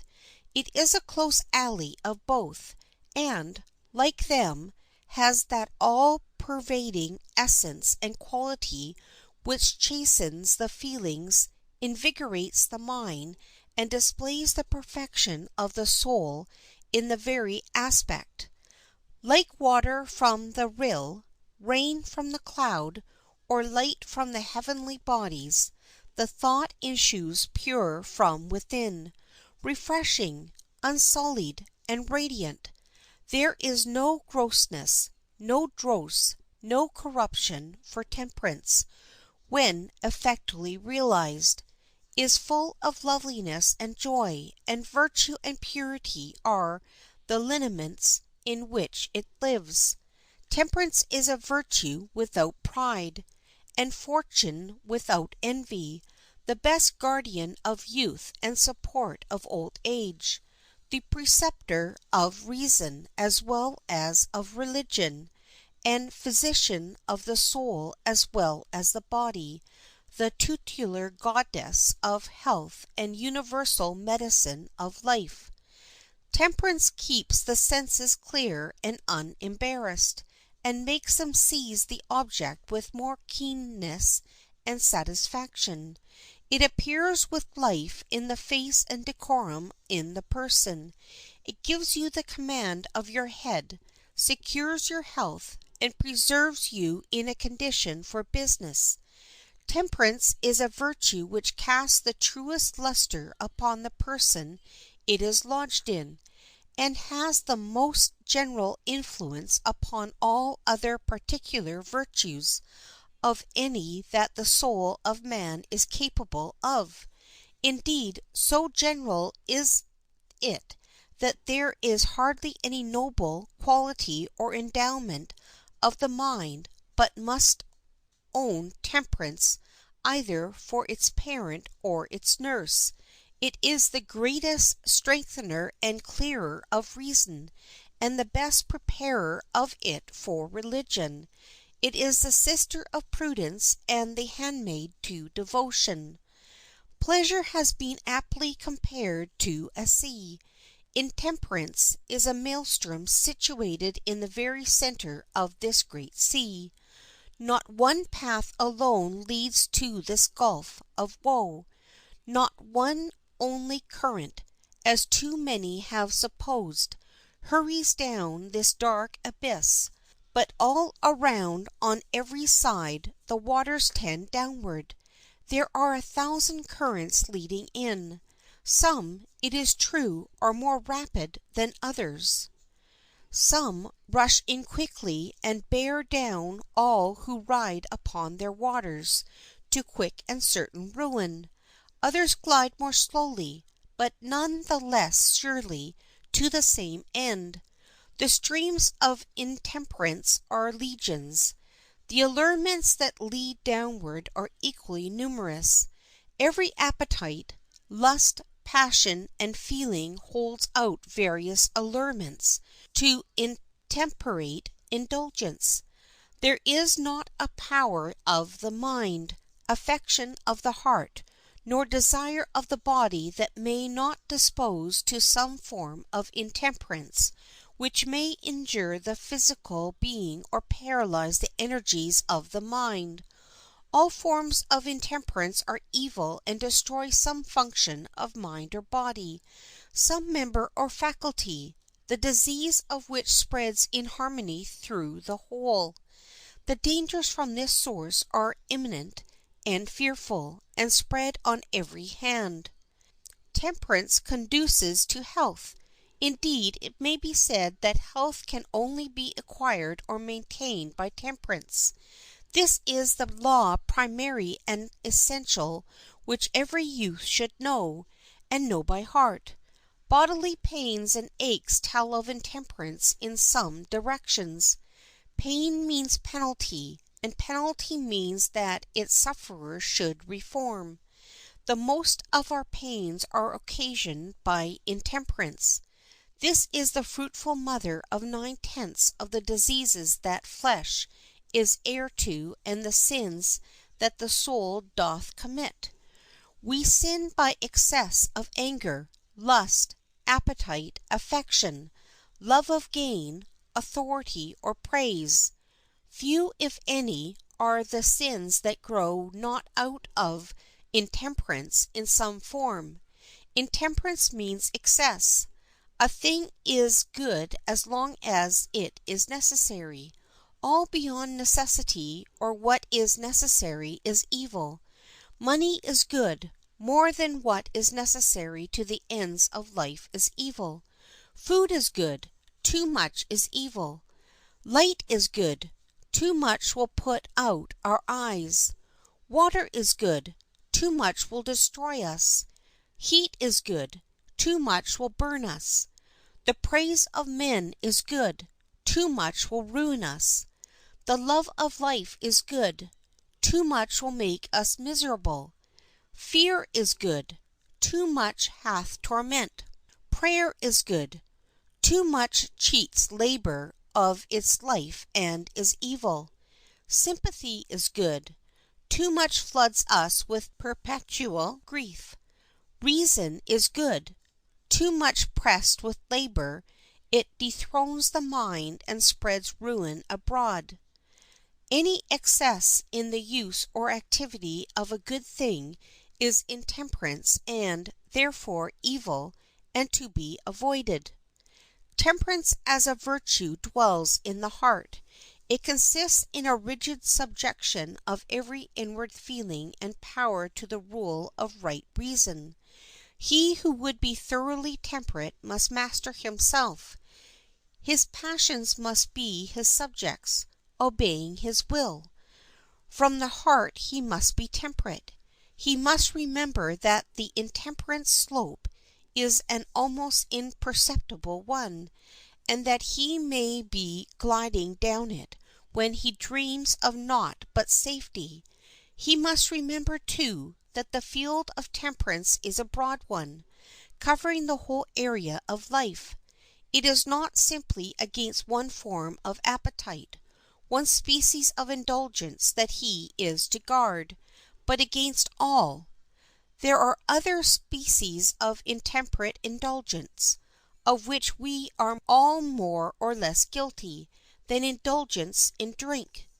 Indeed, the indulgence of appetite carries away more victims from the earth than does drunkenness, and spreads a wider devastation and a more general blight. All species of intemperance grow of a want of self-control. To be a temperance man, a man must master himself, must be brave, noble conqueror of every enemy within his own bosom. It is no small matter. It is the masterpiece of human attainments. The laws of temperance can never be broken with impunity. The excess is committed day to day, but the effect is experienced tomorrow. The law of nature, invariable in its operation, is that penalty shall follow excess. The punishment is mild at first, but afterwards more and more severe until, when nature's warning voice has been unheeded and her punishments disregarded, the final penalty is death. If an admonitory signboard were hung out for the benefit of the young, there should be inscribed upon it in prominent characters, "No excess." It is to be remembered that the best principles, if pushed too far, degenerate into fatal vices. Generosity is nearly allied to extravagance. Charity itself may lead to ruin. The sternness of justice is but one step removed from the severity of oppression. If one would make the most of life he must be temperate in all things. It is the application of reason to all the daily acts of life. It is the highest and best form of life that one can attain to. It leads not only to the greatest happiness, but also to honor and position. By abstaining from most things it is surprising how many things we enjoy. To establish thoroughly and widely the principles of temperance, we must begin with the youth. They have a high aspiration to be good and true. They see a glory in the path of right. Freedom is a word of power in their ears. Virtue has many charms not only for their hearts, but for their imaginations. They have health, competency, and happiness. They are ambitious of every good. When the true principles of temperance are established in early life and made the controlling power through life, they ensure health, freedom from pain, competency, respectability, honor, virtue, usefulness, and happiness, all for which true men have or hope in this life. Happy would it be if they were general and all youths would practice them. Then would religion assert her mild and gentle sway, peace plant her olive wreath in every nation, wisdom, divine and time-honored, shed everywhere her glorious light. A race of men and women, full of rosy health, strong, active, symmetrical, beautiful as the artist's model, pure, virtuous, wise, affectionate, full of honor and lofty principles, would grow up into communities and nations, and make the earth bloom and rejoice in more than Eden gladness. A new heaven and a new earth would surround us with beauty, and arch us over with glory, for the old would have passed away. End of section 34. Recording by Linda Marie Nielsen, Vancouver, BC.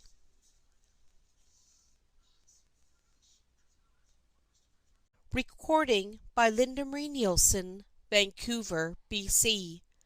The Golden Gems of Life by Emory Adams Allen and S. C. Ferguson. Section 35. Frugality.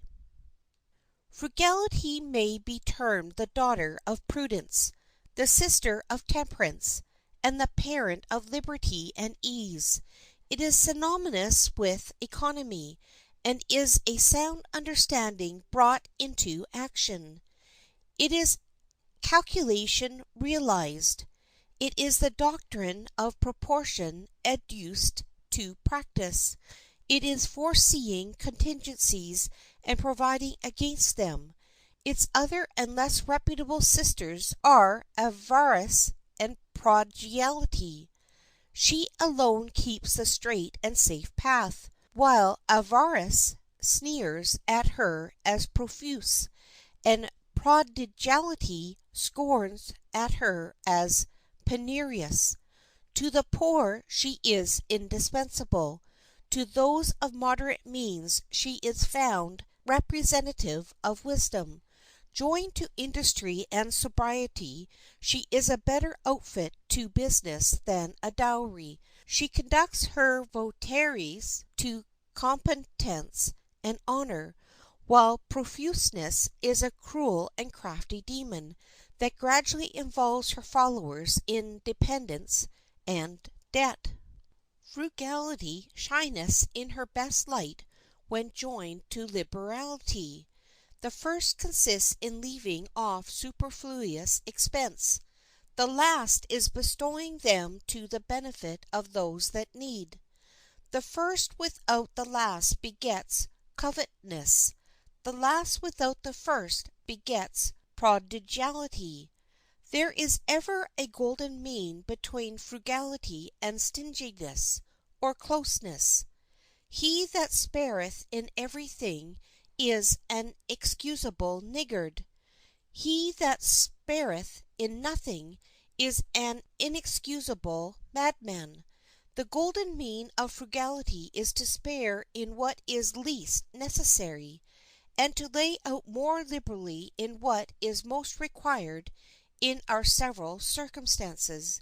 It is no man's duty to deny himself every amusement, every recreation, every comfort, that he may get rich. It is no man's duty to make an iceberg of himself, and to deny himself the enjoyment that results from his generous actions, merely that he may hoard wealth for his heirs to quarrel about. But there is an economy which is especially commendable in the man who struggles with poverty, and is every man's duty, an economy which is consistent with happiness, and which must be practiced if the poor man would secure independence. When one is blessed with good sense and fair opportunities, this spirit of economy is one of the most beneficial of all secular gifts, and takes high rank among the minor virtues. It is by this mysterious power that the loaf is multiplied, that using does not waste, that little becomes much, that scattered fragments grow to unity, and that out of nothing, or next to nothing, comes the miracle of something. Frugality is not merely saving, still less parsimony. It is foresight and combination. It is insight and arrangement. It is a subtle philosophy of things, by which new uses, new compositions are discovered. It causes inert things to labor, useless things to serve our necessities, perishing things to renew their vigor, and all things to exert themselves for human comfort. As the acquisition of knowledge depends more upon what a man remembers than upon the quantity of his reading, so the acquisition of property depends more upon what is saved than upon what is earned. The largest reservoir, though fed by abundant and living springs, will fail to supply their owners with water if secret leaking places are permitted to drain off their contents. In like manner, though by his skill and energy a man may convert his business into a flowing Pactolus, ever depositing its golden sands in his coffers, yet, through the numerous wants of unfrugal habits, he may live embarrassed and die poor. Economy is the guardian of property, the good genius whose presence guides the footsteps of every prosperous and successful man.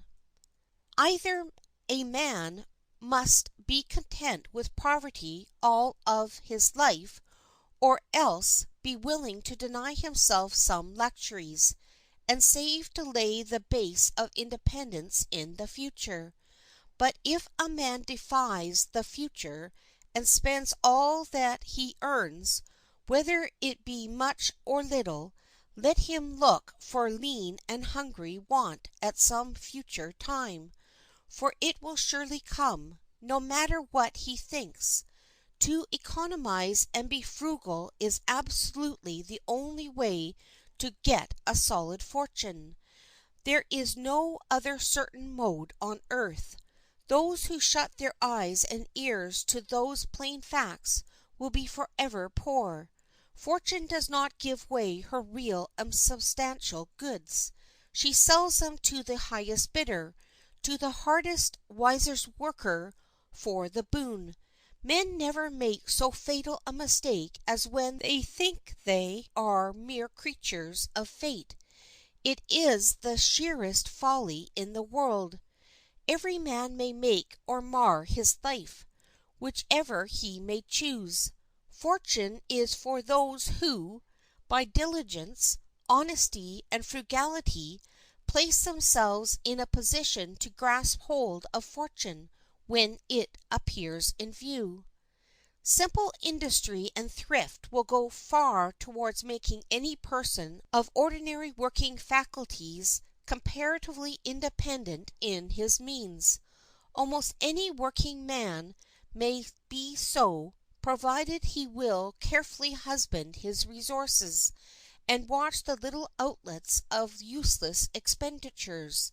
A penny is a very small matter, yet the comfort of thousands of families depends upon the proper saving and spending of pennies. If a man allows the little pennies, the results of his hard work, to slip out of his fingers, he will find that his life is little raised above one of mere animal drudgery. One way in which true economy is shown consists in living within one's income. This is the grand element of success in acquiring property. To carry it out requires resolution, self-denial, self-reliance. But it must be done, or grinding poverty will accompany you through life. We urge upon all young men who are just starting in life to make it an invariable rule to lay aside a certain proportion of their income, whatever that income may be. Extravagant expenditures occasion a large part of the suffering of a great majority of people, and extravagance is wholly a relative term. What is not at all extravagant for one person may be very much so for another. Expenditures, no matter how small in themselves they may be, are always extravagant when they come fully up to the entire amount of a person's income. On every hand we see people living on credit, putting off pay-day to the last, making, in the end, some desperate effort, generally by borrowing, to scrape the money together, and then struggling on again with the canker of care eating at their hearts. But their exertions are vain. They land at last in the inevitable goal of bankruptcy. If they would only be content to make the push in the beginning instead of the end, they would save themselves all this misery. The great secret of being solvent and well-to-do and comfortable is to get ahead of your expenses. Eat and drink this month what you earned last month, not what you are going to earn next month. It is unsafe to draw drafts on the future, for hope is deceitful, and your paper is liable to go to protest. When one is once weighed down with a load of debt, he loses the sense of being free and independent. The man with his fine house, his glittering carriage, and his rich banquets, for which he is in debt, is a slave, a prisoner, dragging his chains behind him through all the grandeur of the false world through which he moves. In urging a course of strict economy, we admit that it is hard, embarrassing, perplexing, onerous, but it is by no means impracticable. A cool survey of one's expenditures, compared with his income, a wise balancing of ends to be gained, a firm and calm determination to break with custom wherever it is opposed to good sense, and a patience that does not chafe at small and gradual results, will do much towards establishing the principle of economy and securing its benefits. Economy has, however, deeper roots than even this, in the desires. It is there, after all, that we control our expenditures. As a general rule, we may be sure that we shall spend our money for what we most earnestly crave. If it be luxury and display, then it will melt into costly viands and soft clothing, handsome dwellings, and rich furniture. If, on the other hand, our desires are for higher enjoyments or for benevolent purposes, our money will flow into these channels. Every one, then, who cherishes in himself or excites in others a desire more pure and noble than existed before, who draws the heart from the craving of sense to those of soul, from self to others, from what is low, sensual, and wrong, to what is pure, elevating, and right, in so far establishes, on the firmest of all foundations, a wise economy. A true economy appears to induce the exertion of almost every laudable emotion, a strict regard to honesty, a laudable spirit of independence, a judicious presence in providing for the wants, and a steady benevolence in preparing for the claims of the future. Such an economy can but appeal to the good sense of all who candidly ponder over life and its realities. To spend all that you acquire as soon as you gain it is to lead a butterfly existence. Were you always to be young and free from sickness and care, and life were to pass as one perpetual summer, it would do no harm to so live. But care will come, sickness may strike you at any time, and, if you escape these, yet you know life has its autumnal and winter seasons as well as its summer. And alas! for the veteran who finds himself obliged to learn in his latter years the lessons of strict economy for the first time, having lived in utter defiance of them in the season of youth and strength. End of section 35. Recording by Linda Marie Nielsen, Vancouver, BC.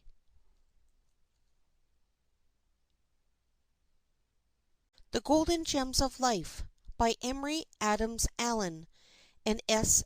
C. Ferguson. Section 36. Patience. Patience is the ballast of the soul that will keep it from rolling and tumbling in the greatest storms.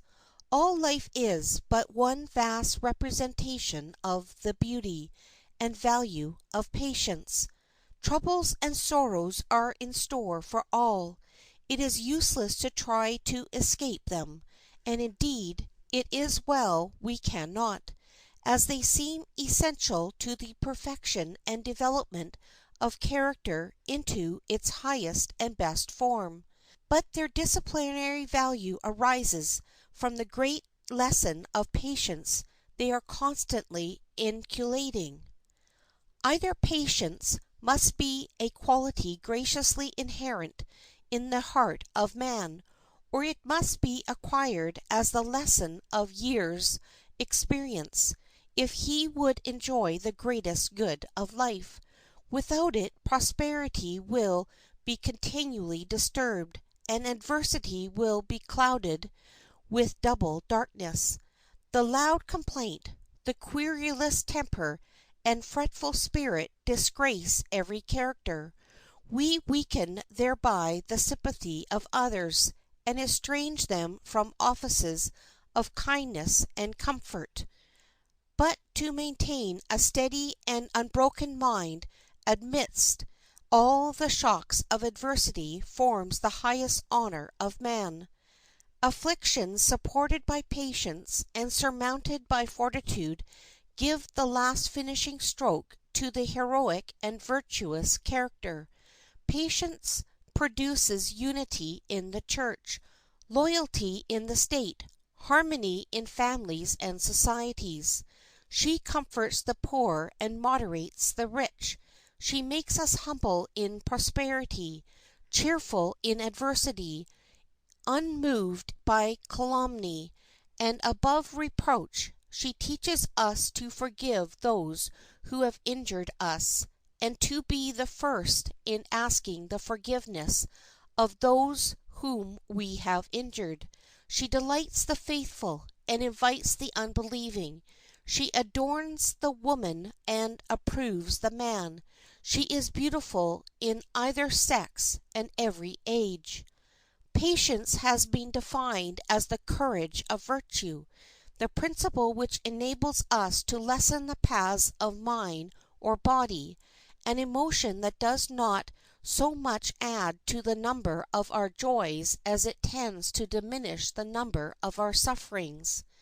If life is made to abound with pains and troubles by the errors and the crimes of man, it is no small advantage to have a faculty that enables us to soften these pains and ameliorate these troubles.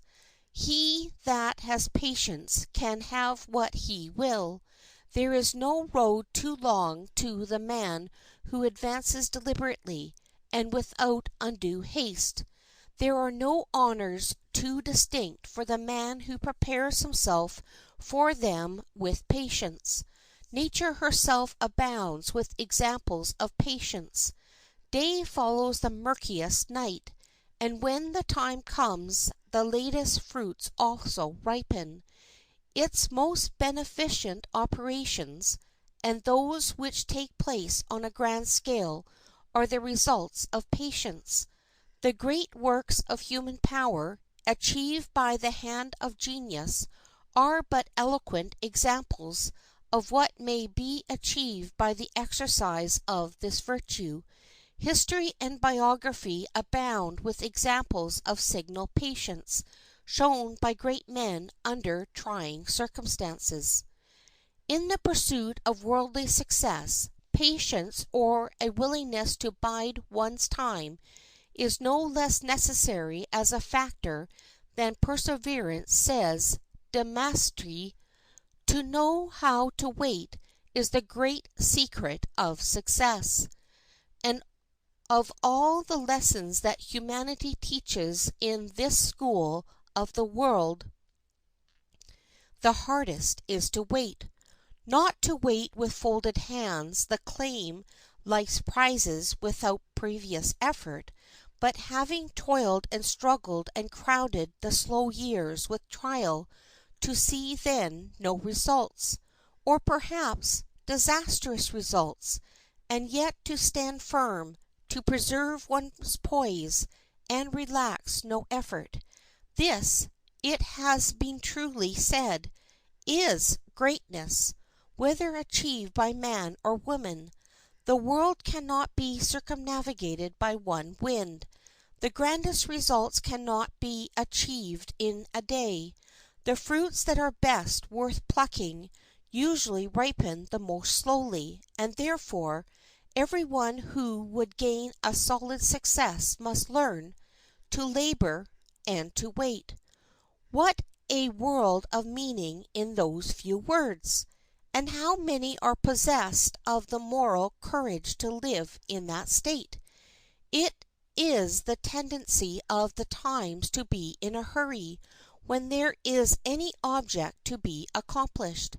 In the pursuit of riches it is only the exceptional persons who are content with slow gains, willing to acquire wealth by adding penny to penny, dollar to dollar.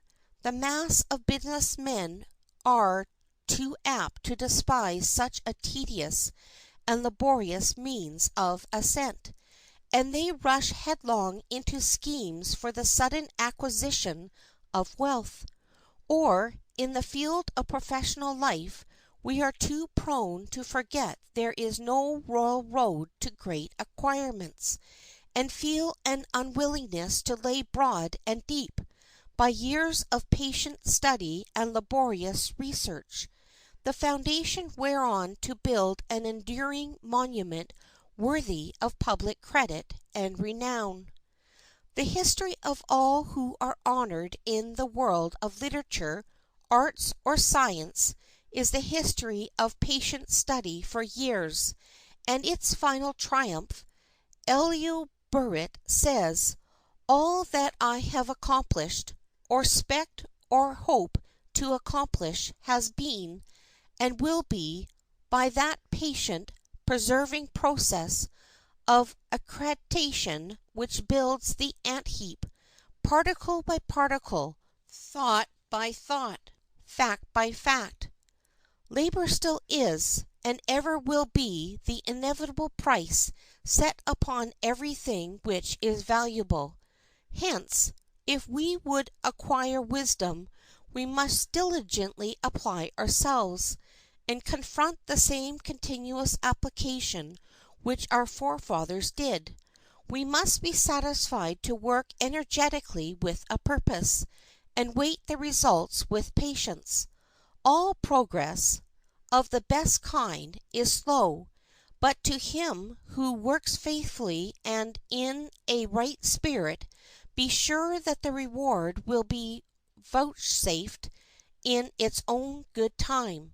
Courage must have sunk in despair, and the world must have remained unimproved and unornamented, if man had merely compared the effect of a single stroke of the chisel with the pyramid to be raised, or of a single impression of the spade with the mountain to be levelled.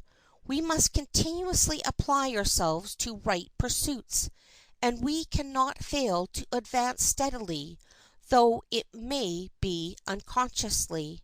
In all evils which admit a remedy impatience should be avoided, because it wastes that time and attention in complaints that, if properly applied, might remove the cause. In cases that admit of no remedy, it is worse than useless to give way to impatience, both because of the utter uselessness of doing, as well as that the time thus spent could be better employed in the furtherance of useful designs. Since, then, these two classes of ills comprise all to which human nature is subject, why not make a determined struggle against impatience in every form? It accomplishes nothing that is of value, divides our efforts, frustrates our plans, and generally succeeds in making our lives miserable not only to ourselves, but to all around us. How much of home happiness and comfort depends upon the exercise of patience! Not a day passes but calls for its exercise from those who sustain the nearest and dearest relations to each other. Let patience have her perfect work in the home circle. Let parents be patient with their children. They are weak, and you are strong.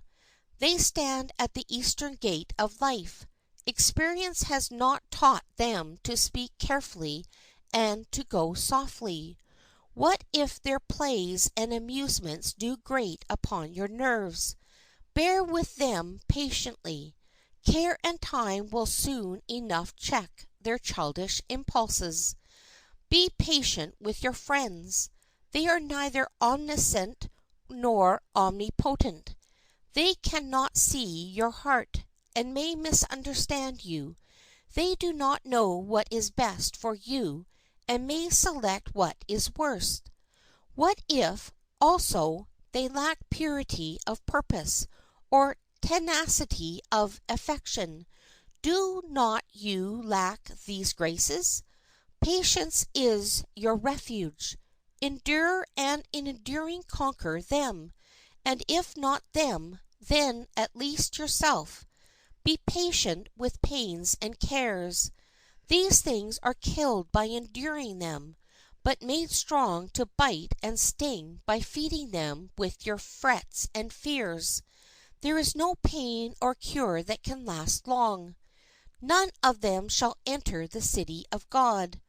A little while, and you shall leave behind you all your troubles, and forget, in your first hour of rest, that such things were on earth. Above all, be patient with your beloved. Love is the best thing on earth, but it is to be handled tenderly, and impatience is the nurse that kills it. Try to smooth life's weary way each for the other, and in the exercise of the heaven-born virtue of patience you will find the sweetest pleasure of life. End of section 36. Recording by Linda Marie Nielsen, Vancouver, BC.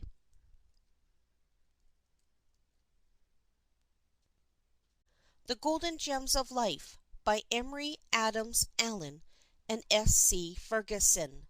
Section 37. Self-Control. Self-control is the highest form of courage. It is the base of all the virtues. It is one of the most important, but one of the most difficult things for a powerful mind, to be its own master. If he reigns within himself and rules passions, desires, and fears, he is more than a king. Too often self-control is made to mean only the control of angry passions, but that is simply one form of self-control. In another, a higher and more complete sense, it means the control over all the passions, appetites, and impulses. True wisdom ever seeks to restrain one from blindly following his own impulses and appetites, even those who are moral and intellectual, as well as those which are animal and sensual. In the supremacy of self-control consists one of the perfections of the ideal man. Not to be impulsive, not to be spurred hither and thither by each desire that in turn comes uppermost, but to be self-restrained, self-balanced, governed by the joined decision of the feelings in council assembled, before whom every action shall have been fully debated and calmly determined. This is true strength and wisdom.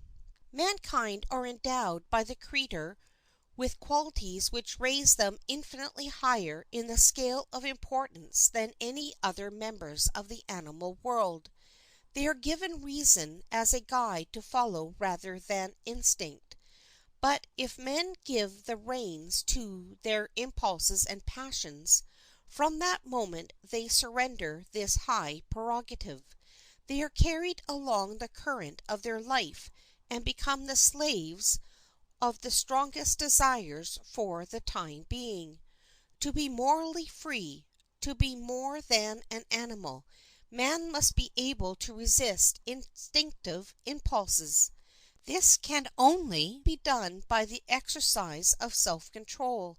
Thus it is this power that constitutes the real distinction between a physical and a moral life, and that forms the primary basis of individual character. 9/10 of the vicious desires that degrade society and the crimes that disgrace it would shrink into insignificance before the advance of valiant self-discipline, self-respect, and self-control.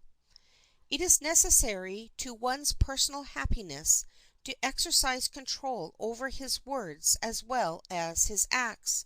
For there are words that strike even harder than blows, and men may speak daggers, even though they use none.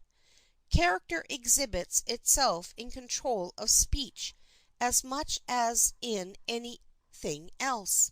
The wise and forbearant man will restrain his desire to say a smart or severe thing at the expense of another's feelings, while the fool speaks out what he thinks, and will sacrifice his friend rather than his joke. There are men who are headlong in their language as in their actions because of the want of forbearance and self-restraining patience. Government is at the bottom of all progress. The state or nation that has the best government progresses most. So the individual who governs best himself makes the most rapid progress. The native energies of the human soul presses it to activity. Controlled they bear it forward in right paths. Uncontrolled they urge it on to probable destruction. No man is free who has not the command over himself, but allows his appetites or his temper to control him, and to triumph over these is of all conquests the most glorious. He who is enslaved to his passions is worse governed than Athens was by her 30 tyrants. He who indulges his sense in any excess renders himself obnoxious to his own reason, and to gratify the brute in him displeases the man and sets his two natures at variance. We ought not to sacrifice the sentiments of the soul to gratify the appetites of the body. Passions are excellent servants, and when properly trained and disciplined are capable of being applied to noble purposes, but when allowed to become masters, they are dangerous in the extreme. To resist strong impulses, to subdue powerful passions, to silence the voice of vehement desire, is a strong and noble virtue, and the virtue rises in height, beauty, and grandeur in proportion to the strength of the impulses subdued. True virtue is not always visible to the gaze of the world. It is often still and calm. Composure is often the highest result of power, and there are seasons when to be still demands immeasurably higher strength than to act. Think you it demands no power to calm the stormy elements of passions, to throw off the load of dejection, to repass every repining, though when the dearest hopes are withered, and to turn the wounded spirit from dangerous reveries and wasting grief to the quiet discharge of ordinary duties? Is there no power put forth when a man, stripped of his property, of the fruits of a life's labor, quells discontent and gloomy forebodings, and serenely and patiently returns to the task which Providence assigns?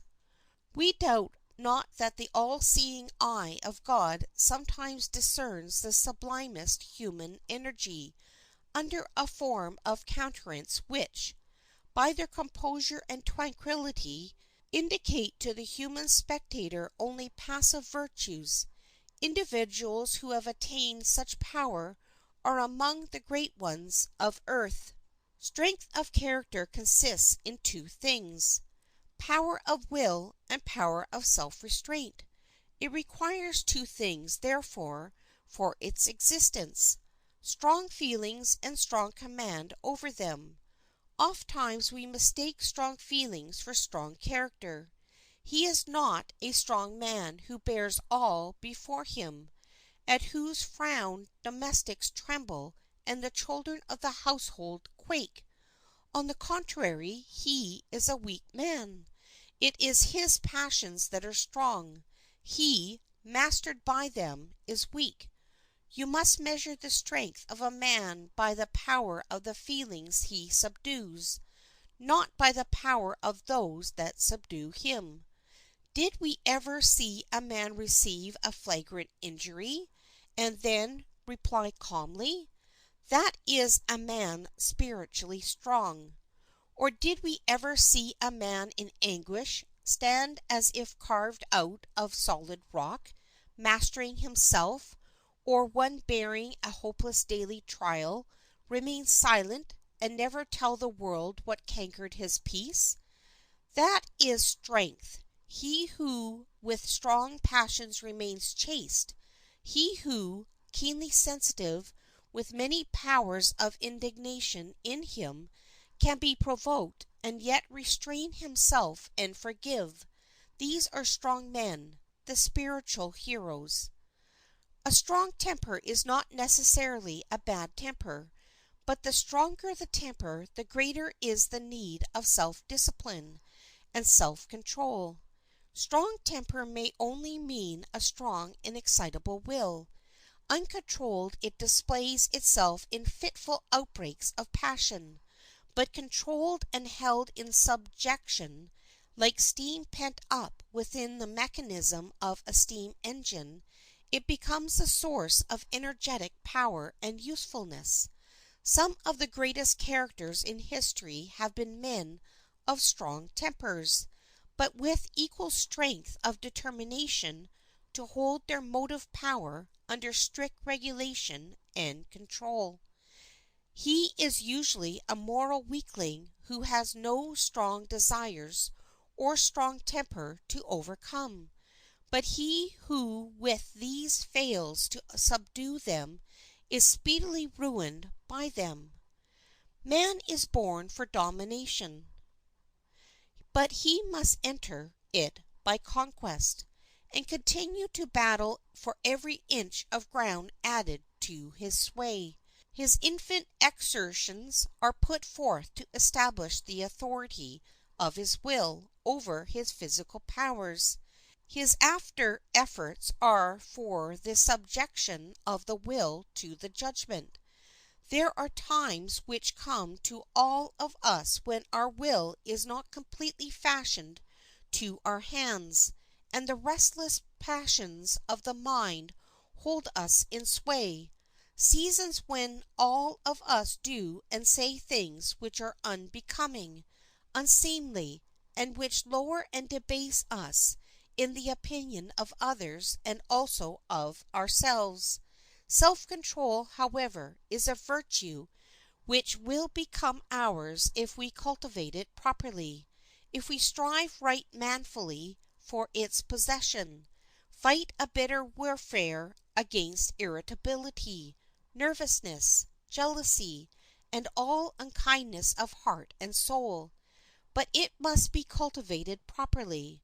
One exercise of it will not win us the victory. We must, by constant repetition of efforts, obtain at last the victory which will bring us repose, which will enable us to say to the raging waves of passion, "Thus far canst thou come, and no farther." We must be faithful to ourselves, faithful in our watch and ward over tongue, eye, and hand. It is only by so doing that man comes to the full development of its powers. It is alike the duty and the birthright of man. Moderation in all things, and regulating the actions only by the judgment, are the most eminent parts of wisdom. He that ruleth his own spirit is greater than he that taketh a city.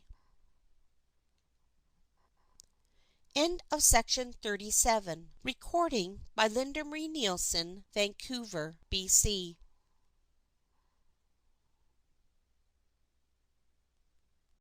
The Golden Gems of Life by Emory Adams Allen and S.C. Ferguson. Section 38. Courage. Prithee, peace. I dare do all that may become a man. Who dares do more is none. Shakespeare. Courage consists not in hazarding without fear, but being resolutely minded in a just cause. The brave man is not he who feels no fear, for that were stupid and irrational, but he whose noble soul subdues its fears, and bravely dares the danger nature shrinks from. True courage is cool and calm. The bravest of men have the least of a brutal, bullying insolence, and in the very time of danger are found the most serene and free. Rage can make a coward forget himself and fight, but what is done in fury or anger can never be placed to the account of courage. Courage enlarges, cowardice diminishes resources. In desperate straits, the fears of the timid aggravate the dangers that imperil the brave. For cowards the road of desertion should be kept open. They will carry over to the enemy nothing but their fears. The poltroon, like the scabbard, is an encumbrance when once the sword is drawn. It is the same in the everyday battles of life. To believe a business impossible is the way to make it so. How many feasible projects have miscarried through despondency, and been strangled in the birth by a cowardly imagination! It is better to meet danger than to wait for it. A ship on a lee shore stands out to sea in a storm to escape shipwreck. Impossibilities, like vicious dogs, fly before him who is not afraid of them. Should misfortune overtake, retrench, work harder, but never fly the track. Confront difficulties with unflinching perseverance. Should you then fail, you will be honored, but shrink and you will be despised. When you put your hands to a work, let the fact of your doing so constitute the evidence that you mean to prosecute it to the end. They that fear an overthrow are half conquered. No one can tell who the heroes are, and who the cowards, until some crisis comes to put us to the test. And no crisis puts us to the test that does not bring us up, alone and single-handed, to face danger.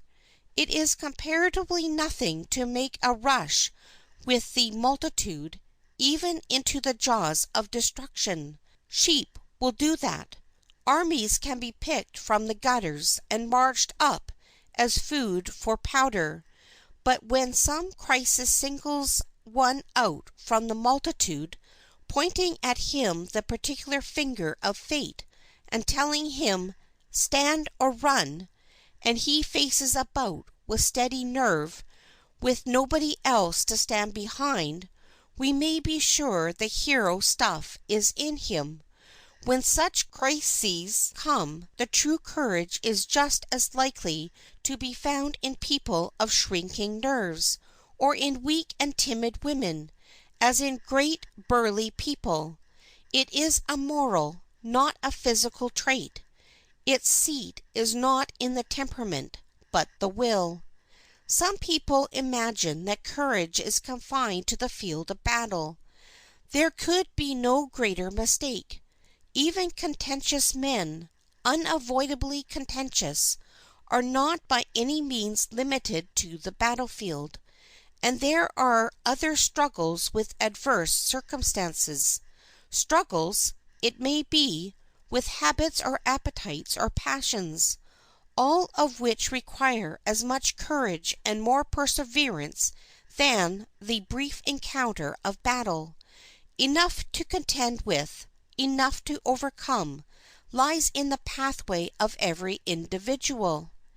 It may be one kind of difficulties, or may be another, but plenty of difficulties of some kind or another every one may be sure of finding through life. There is but one way of looking at fate, whatever that may be, whether blessings or afflictions, to behave with dignity under both. We must not lose heart, or it will be the worse both for ourselves and for those whom we love, to struggle and again to renew the conflict.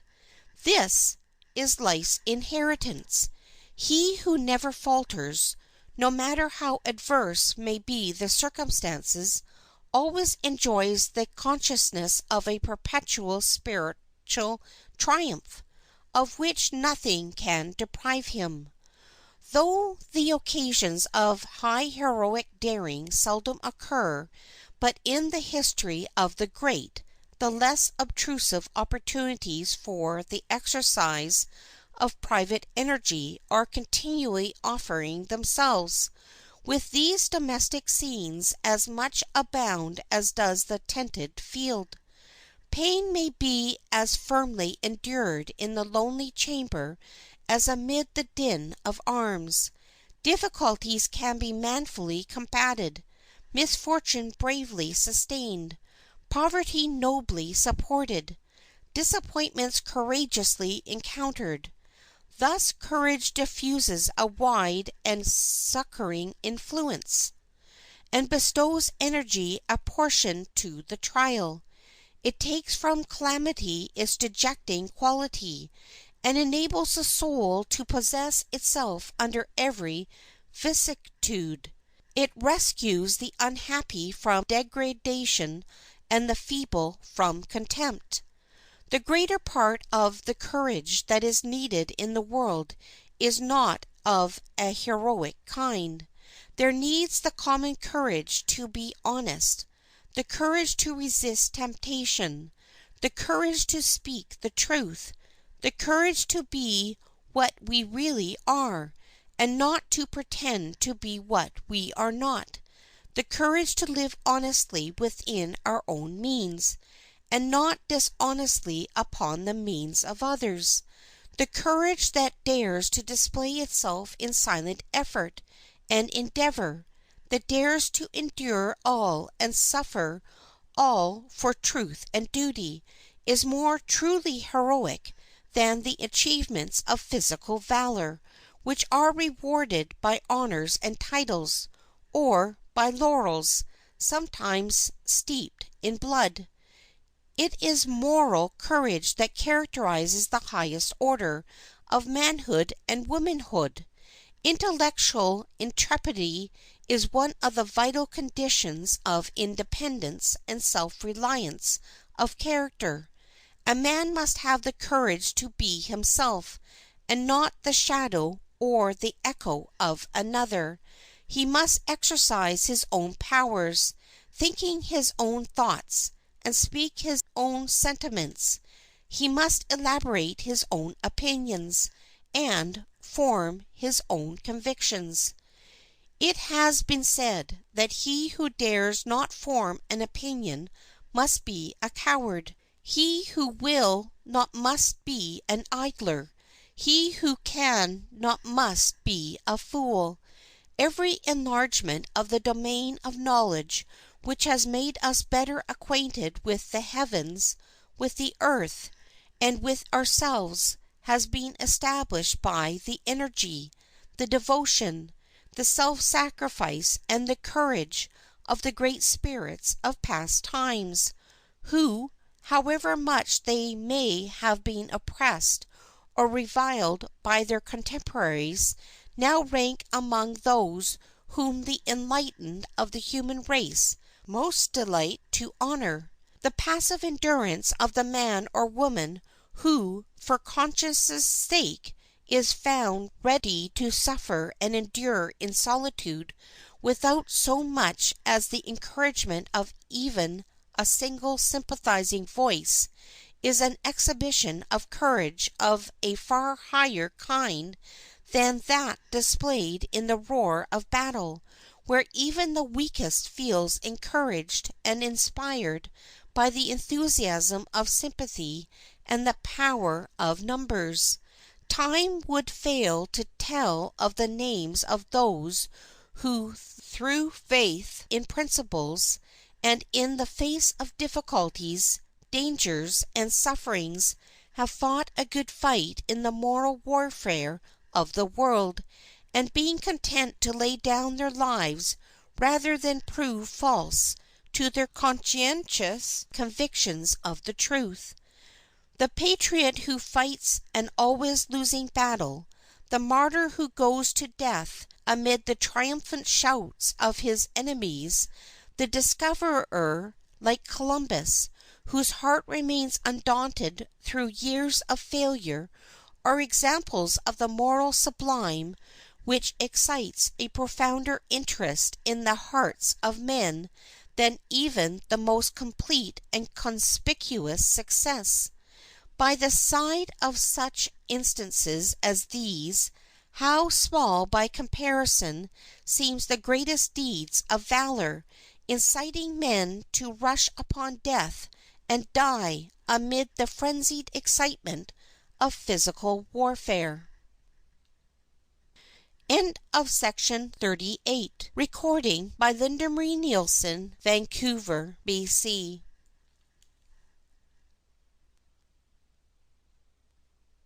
The Golden Gems of Life by Emory Adams Allen and S. C. Ferguson. Section 39. Charity. The primal duties shine aloft like stars. The charities that soothe and heal and bless lie scattered at the feet of man like flowers. Wordsworth. Charity, like the dew from heaven, falls gently on the drooping flowers in the stillness of night. Its refreshing and reviving effects are felt, seen, and admired. It flows from a good heart and looks beyond the skies for approval and reward. It never opens, but seeks to heal the wounds inflicted by misfortune. It never harrows up, but strives to calm the troubled mind. Charity is another name for disinterested love, the humane, sympathetic feeling, that which seeks the good of others, that which would pour out from the treasures of its multifarious gifts of good things upon all. It is that feeling that gave the world a Howard, a Fenelon, a Fry. It is that feeling that leads on the reformer, which inspires the philanthropist, which blesses and curses not. It is the good Samaritan of the heart. It is that which thinketh no evil, and is kind, which hopeth all things, believeth all things, endureth all things. It is the angel of mercy, which forgives 77 times, and still is rich in the treasures of pardon. It visits the sick, soothes the pillow of the dying, drops a tear with the mourner, buries the dead, cares for the orphan. It delights to do offices of good to those cast down, to relieve the suffering of the oppressed and distressed, to proclaim the gospel to the poor. Its words are more precious than rubies, its voice is sweeter than honey, its hand is softer than down, its step as gentle as love. Whoever would be respected and beloved, whoever would be useful and remembered with pleasure when life is over, must cherish this virtue. Whoever would be truly happy and feel the real charms of goodness must cultivate this affection. It becomes, if possible, more glorious when we consider the number and extent of its objects. It is as wide as the world of suffering, deep as the heart of sorrow, extensive as the wants of creation, and boundless as the kingdom of need. Its spirit is the messenger of peace, holding out to quarreling humanity the flag of truce. It is needed everywhere, in all times and places, in all trades. professions, and callings of profit or honor which men can pursue. In the home life there is too often a lack of charity. It should be considered as a sacred duty to long and well cultivate it, to exercise it daily, and to guard well its growth. The peace and happiness of the world depends greatly upon it. Nothing gives a sweeter charm to youth than an active charity, a disposition kind to all. Who can properly estimate the powers and sweetness of an active charity? He who carries with him the spirit of boundless charity to man often does good when he knows not of it. An influence seems to go forth from him which soothes the distressed, encourages the drooping, simulates afresh the love of virtue, and begets his own image and likeness in all beholders. Without the exercise of this grace it is impossible to make domestic and social life delightful. Deeds and words of conventional courtesy grown familiar are comparatively empty forms. The charitable soul carries with it a charmed atmosphere of peace and love, breathing which all who come within its benign influence unfold their noblest qualities, and develop their most amiable traits. Inharmonious influences are neutralized. The harsh discipline of life is changed to wholesome training. The crooked places are made straight, and the rough smooth. The uncharitable and censorious are generally found among the narrow and bigoted, and those who have never read the full page of their own heart or been subject to various and crucial tests. How can a man whose temper is phlegmatic judge justly of him whose blood is fiery, whose nature is tropical, and whose passions mount in an instant, and as quickly subside? How can one in the seclusion of private life accurately measure the force of the influence those are subjected to who live and act in the center of vast and powerful civil and social circles? The more you mix with men, the less you will be disposed to quarrel, and the more charitable and liberal you will become. The fact that you do not understand another is quite as likely to be your fault as his. There are many chances in favor of the conclusion that when you feel a lack of charitable feeling, it is through your own ignorance and illiberality. This will disappear as your knowledge of men grows more and more complete. Hence keep your heart open for everybody, and be sure that you shall have your reward. You will find a jewel under the most uncouth exterior, and associated with comeliest manners and the oddest ways and the ugliest faces you will find rare virtues, fragrant little humanities, and inspiring heroisms. How glorious the thought of the universal triumph of charity! How grand and comprehensive the theme! The subject commands the profound attention of good men and of angels. Under the direful influence of its agnostic principle, man has trampled upon the rights of fellow man, and waded through rivers of human blood to satisfy his thirst for vengeance. Its footsteps have been marked with the blood of slaughtered millions. Its power has shivered kingdoms and destroyed empires. When men shall be brought into subjection to the law of charity, the angel of peace will take up its abode with the children of men. Wars and rumors of wars will cease. Envy and revenge will hide their diminished heads. Falsehood and slander will be unknown. Sectarian walls will crumble to dust. Then this world will be transformed into a paradise in which everything that is beautiful and lovely shall grow and bloom. Disinterested and benevolent acts will abound. Sorrow and disappointments will flee away, and peace, sunshine, and joy will beautify and adorn life. Death always makes a beautiful appeal to charity. When we look upon the dead form, so composed and still, the kindness and the love that are in us all come forth. The grave covers every error, buries every defect, extinguishes every resentment. From its peaceful bosom spring none but fond regrets and tender recollections.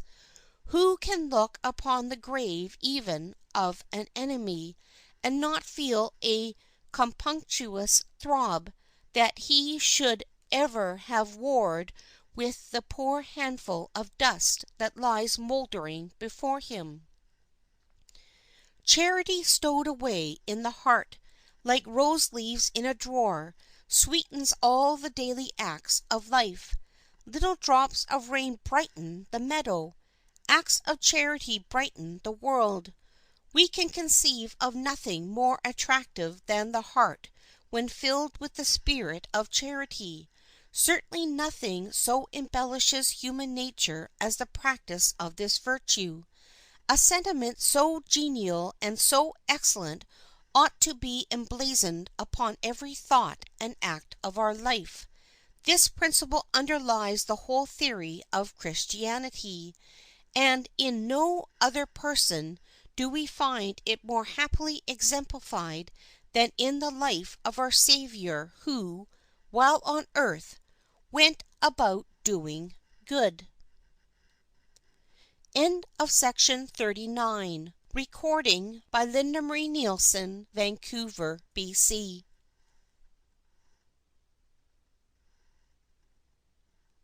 The Golden Gems of Life by Emory Adams Allen and S. C. Ferguson. Section 40. Kindness. Kindness is the music of goodwill to men, and on this harp the smallest fingers in the world may play heaven's sweetest tunes on earth. Kindness is one of the purest traits that find a place in the human heart. It gives us friends whenever we may chance to wander. Whether we dwell with the savage tribes of the forest or with civilized races, kindness is a language understood by the former as well as the latter. Its influence never ceases. Started once, it flows onward like the little mountain rivulet in a pure and increasing stream. To show kindness it is not necessary to give large sums of money, or to perform some wonderful deed that will immortalize your name. It is the tear dropped with the mother as she weeps over the bier of her departed child. It is the word of sympathy to the discouraged and the disheartened, the cup of cold water and the slice of bread to the hungry one. Kindness makes sunshine wherever it goes.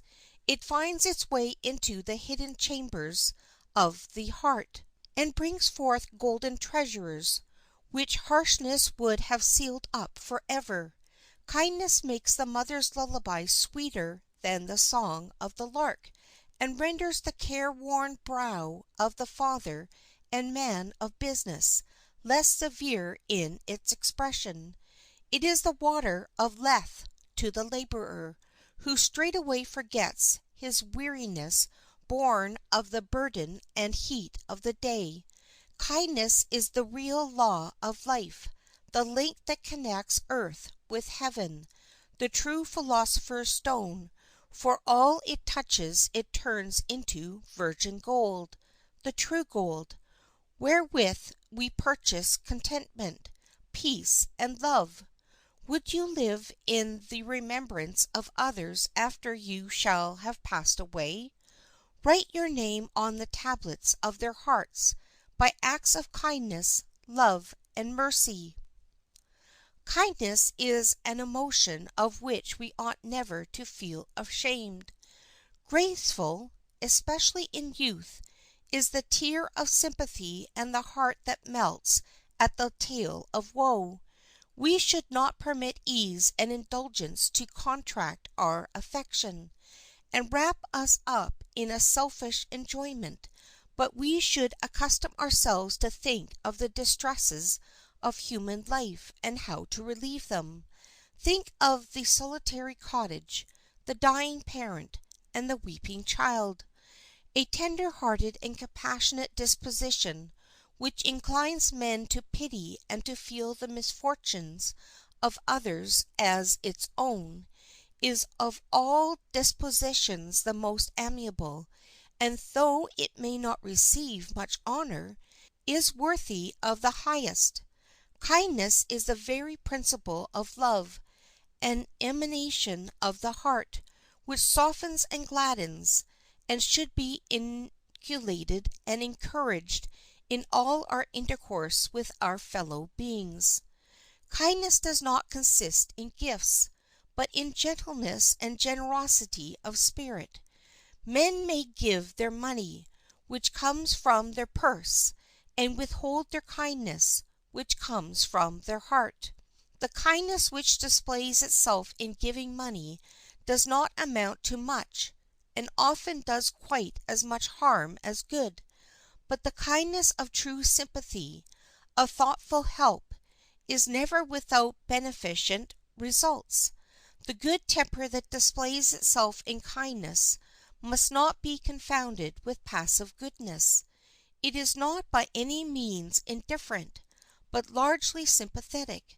It does not characterize the lowest, but the highest classes of society. True kindness cherishes and actively promotes all reasonable instrumentalities for doing practical good in its own time, and, looking into futurity, sees the same spirit working on for the eventual elevation and happiness of the race. It is the kindly disposed men who are the active men of the world, while the selfish and the skeptical, who have no love but for themselves, are the idlers. How easy is it for one benevolent being to diffuse pleasure around him, and how truly is one fond heart a fountain of gladness, making everything in its vicinity to freshen into smiles. Its effect on stern nature is like the spring rain, which melts the icy covering of the earth, and causes it to open to the beams of heaven. In the intercourse of social life, it is by the little acts of watchful kindness recurring daily and hourly, and opportunities of doing kindness if sought for are constantly starting up. It is by words, by tones, by gestures, by looks that affection is won and preserved. He who neglects these trifles, yet boasts that, whenever a great sacrifice is called for, he shall be ready to make it, will rarely be loved. The likelihood is he will not make it, and if he does, it will be much rather for his own sake than for his neighbor's. Life is made up, not of great sacrifices or duties, but of little things, in which smiles and kindness and small obligations, given habitually, are what win and preserve the heart and secure comfort. The little unremembered acts of kindness and of love are the best portion of a good man's life. These little nameless acts, which manifest themselves by tender and affectionate looks and little kind acts of attention, do much to increase the happiness of life. Little kindnesses are great ones.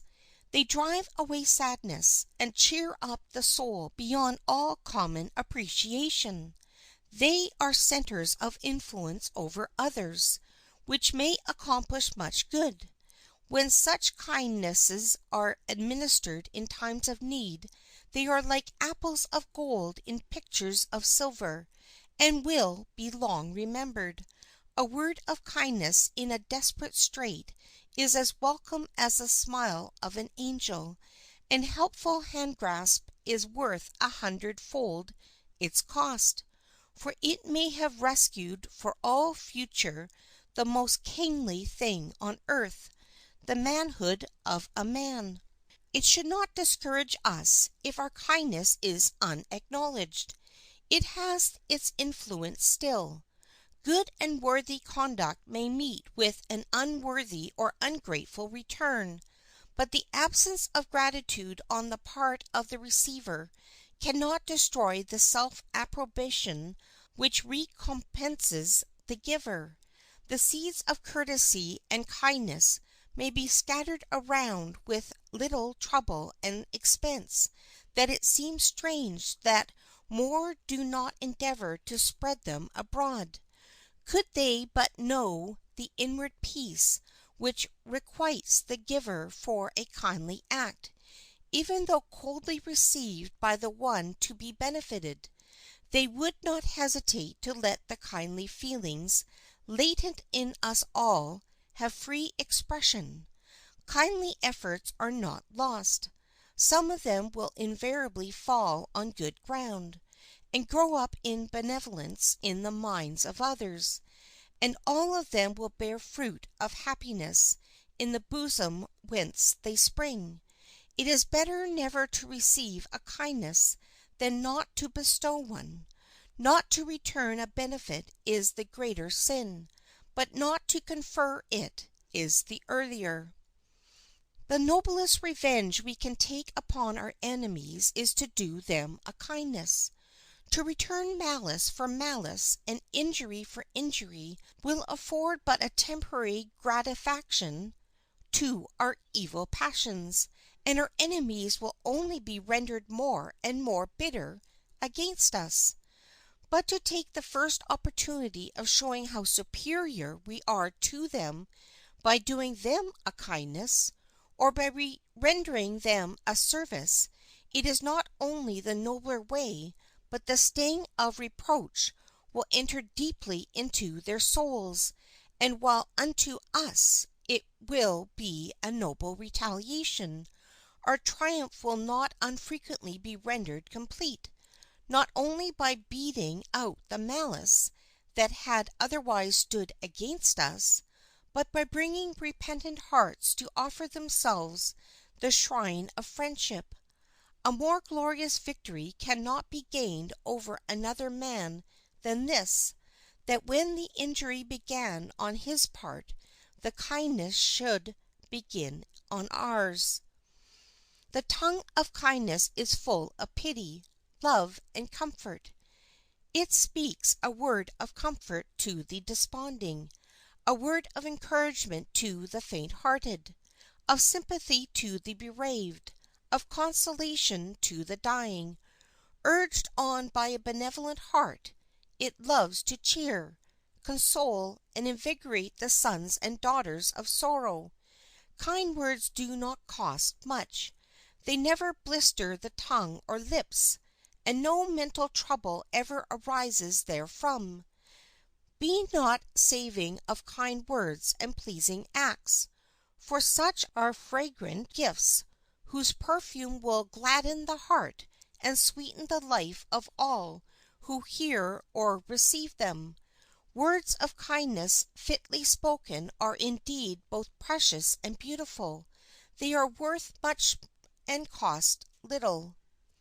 Kind words are like the breath of the dew upon the tender plants, falling gently upon the drooping heart, refreshing its withered tendrils and soothing its woes. Bright oases are they in life's great desert. Who can estimate the pangs they have alleviated, or the good works they have accomplished? Long after they are uttered, do they reverberate in the soul's inner chamber, and, like low, sweet strains of music, they serve to quell the memory of bitterness or of personal wrong, to lead the heart to the sunnier paths of life. And when the heart is sad, and, like a broken harp, the chords of pleasure cease to vibrate. How peculiarly acceptable, then, are kind words from others! Who can rightly estimate the ultimate effect of one kind word fitly spoken? One little word of tenderness gushing in upon the soul will sweep long neglected chords and awaken the most pleasant strains. Kind words are like jewels in the heart, never to be forgotten, but perhaps to cheer by their memory a long sad life, while words of cruelty are like darts in the bosom, wounding and leaving scars that will be borne to the grave by their victim. Speaking kindly in the morning, it lightens all the cares of the day, and makes the household and other affairs move along more smoothly. Speak kindly at night, for it may be that before dawn some loved one may finish his or her space of life, and it will be too late to ask forgiveness. Speak kindly at all times. It encourages the downcast, cheers the sorrowing, and very likely awakens the erring to earnest resolves to do better, with strength to keep them. Always leave home with kind words, for they may be the last. Kind words are the bright flowers of earthly existence. Use them, and especially around the fireside circle. They are jewels beyond price, and powerful to heal the wounded heart, and make the weighed down spirit glad. End of section 40. Recording by Linda Marie Nielsen, Vancouver, BC.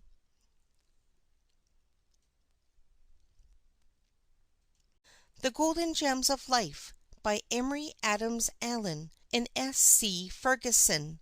Section 41. Benevolence. Doing good is the only certain happy action of a man's life.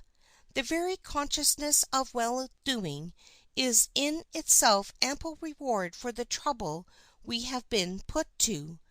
The enjoyment of benevolent acts grows upon reflection. Experience teaches this so truly, that never did any soul do good but he came readier to do the same again with more enjoyment. Never was love or gratitude or bounty practiced but with increasing joy, which made the practitioner more in love with the fair act. If there be a pleasure on earth which angels can not enjoy, and in which they might almost envy man the possession of it, it is the power of relieving distress. If there be a pain which devils might almost pity man for enduring, it is the deathbed reflection that we have possessed the power of doing good, but that we have abused and perverted it to purposed ill. He who has never denied himself for the sake of giving has but glanced at the joys of benevolence. We owe our superfluity, and to be happy in the performance of our duty we must exceed it. The joy resulting from the diffusion of blessings to all around us is the purest and sublimest that can ever enter the human mind, and can be understood only by those who have experienced it. Next to the consolation of divine grace, it is the most sovereign balm to the miseries of life, both in him who is the object of it and in him who exercises it. In all other human gifts and possessions, though they advance nature, yet they are subject to excess. For we see that by aspiring to be like God in power, the angels transgressed and fell. By aspiring to be like God in knowledge, man transgressed and fell. But by aspiring to be like God in goodness or love, neither man nor angels ever did or shall transgress. for unto that imitation we are called. A life of passionate gratification is not to be compared with a life of active benevolence. God has so constituted our natures that a man cannot be happy unless he is or thinks he is a means of doing good.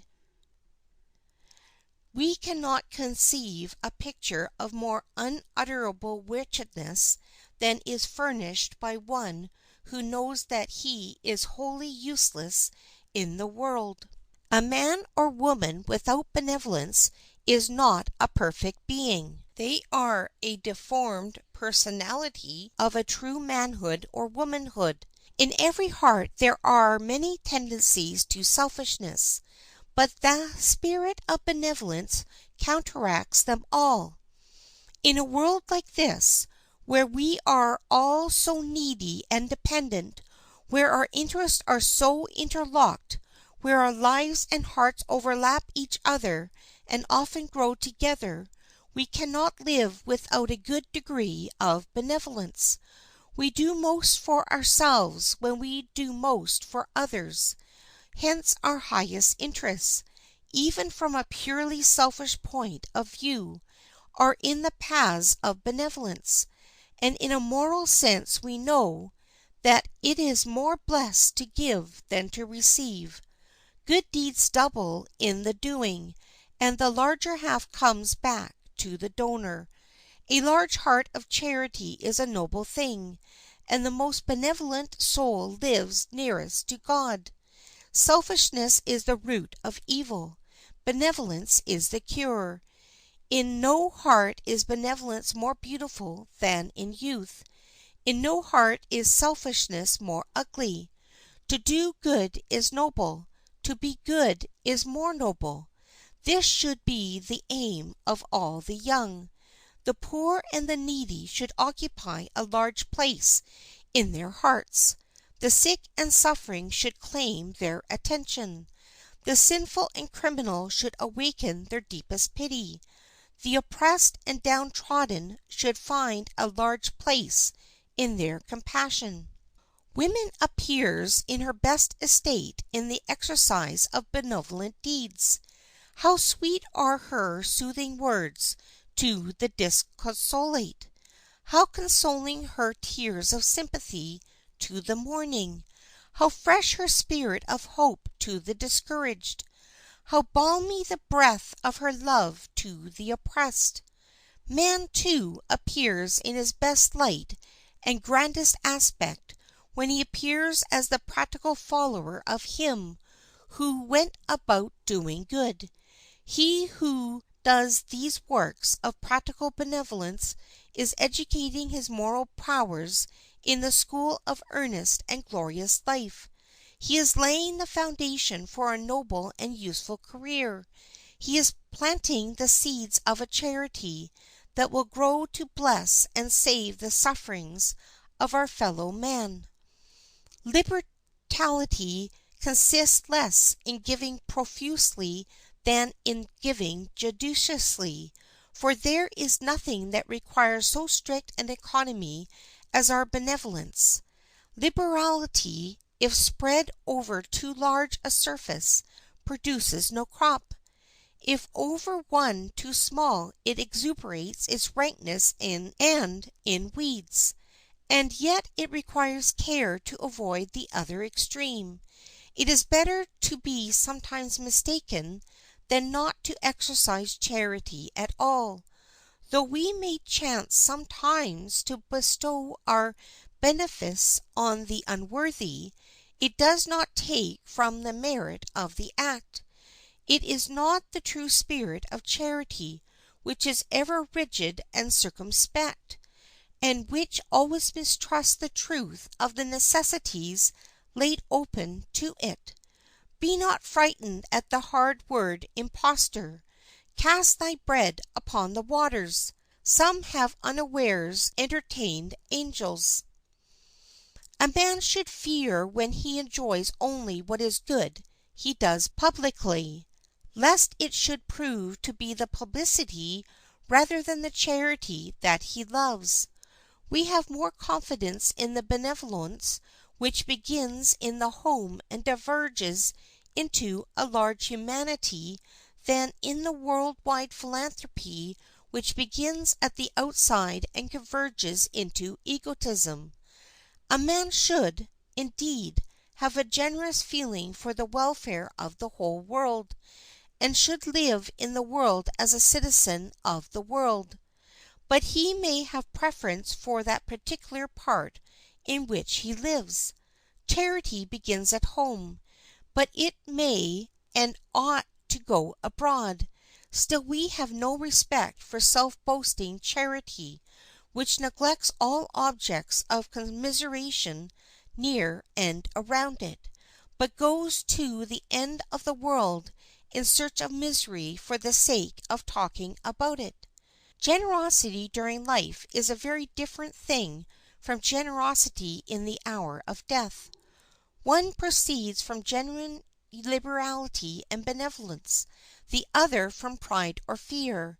He that will not permit his wealth to do any good to others while he is living prevents it from doing any good to himself when he is gone. By an egotism that is suicidal and has a double edge, he cuts himself off from the truest pleasures here, and the highest pleasures hereafter. To pass a whole lifetime without performing a single generous action till the dying hour, when death unlocks the grasp upon earthly possessions, is to live like the Talipat palm tree of the East, which blossoms not till the last year of its life. It then suddenly bursts into masses of flowers, but emits such an odor that the tree is frequently cut down to be rid of it. Even such is the life of those who postpone their munificence until the close of their days, when they exhibit a late efflorescence of generosity, which lacks the sweet-smelling perfume which good deeds should possess. And when it appears, like the talipat flower, it is a sure sign that death is at hand. They surrender everything when they see they can not continue to keep possession, and are at last liberal when they can no longer be parsimonious. The truly generous man does not wish to leave enough to build an imposing monument, since there is so much sorrow and suffering to be alleviated.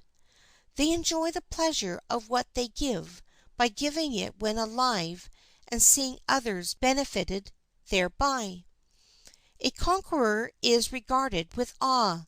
The wise man commands our esteem, but it is the benevolent man who wins our affection. A beneficent person is like a fountain watering the earth and spreading fertility. It is, therefore, more delightful and more honorable to give than to receive. The last, best fruit which comes to late perfection, even in the kindest soul, is tenderness toward the hard, forbearance towards the unforbearant, warmth of heart towards the cold, philanthropy towards the misanthropic. End of section 41. Recording by Linda Marie Nielsen, Vancouver, BC.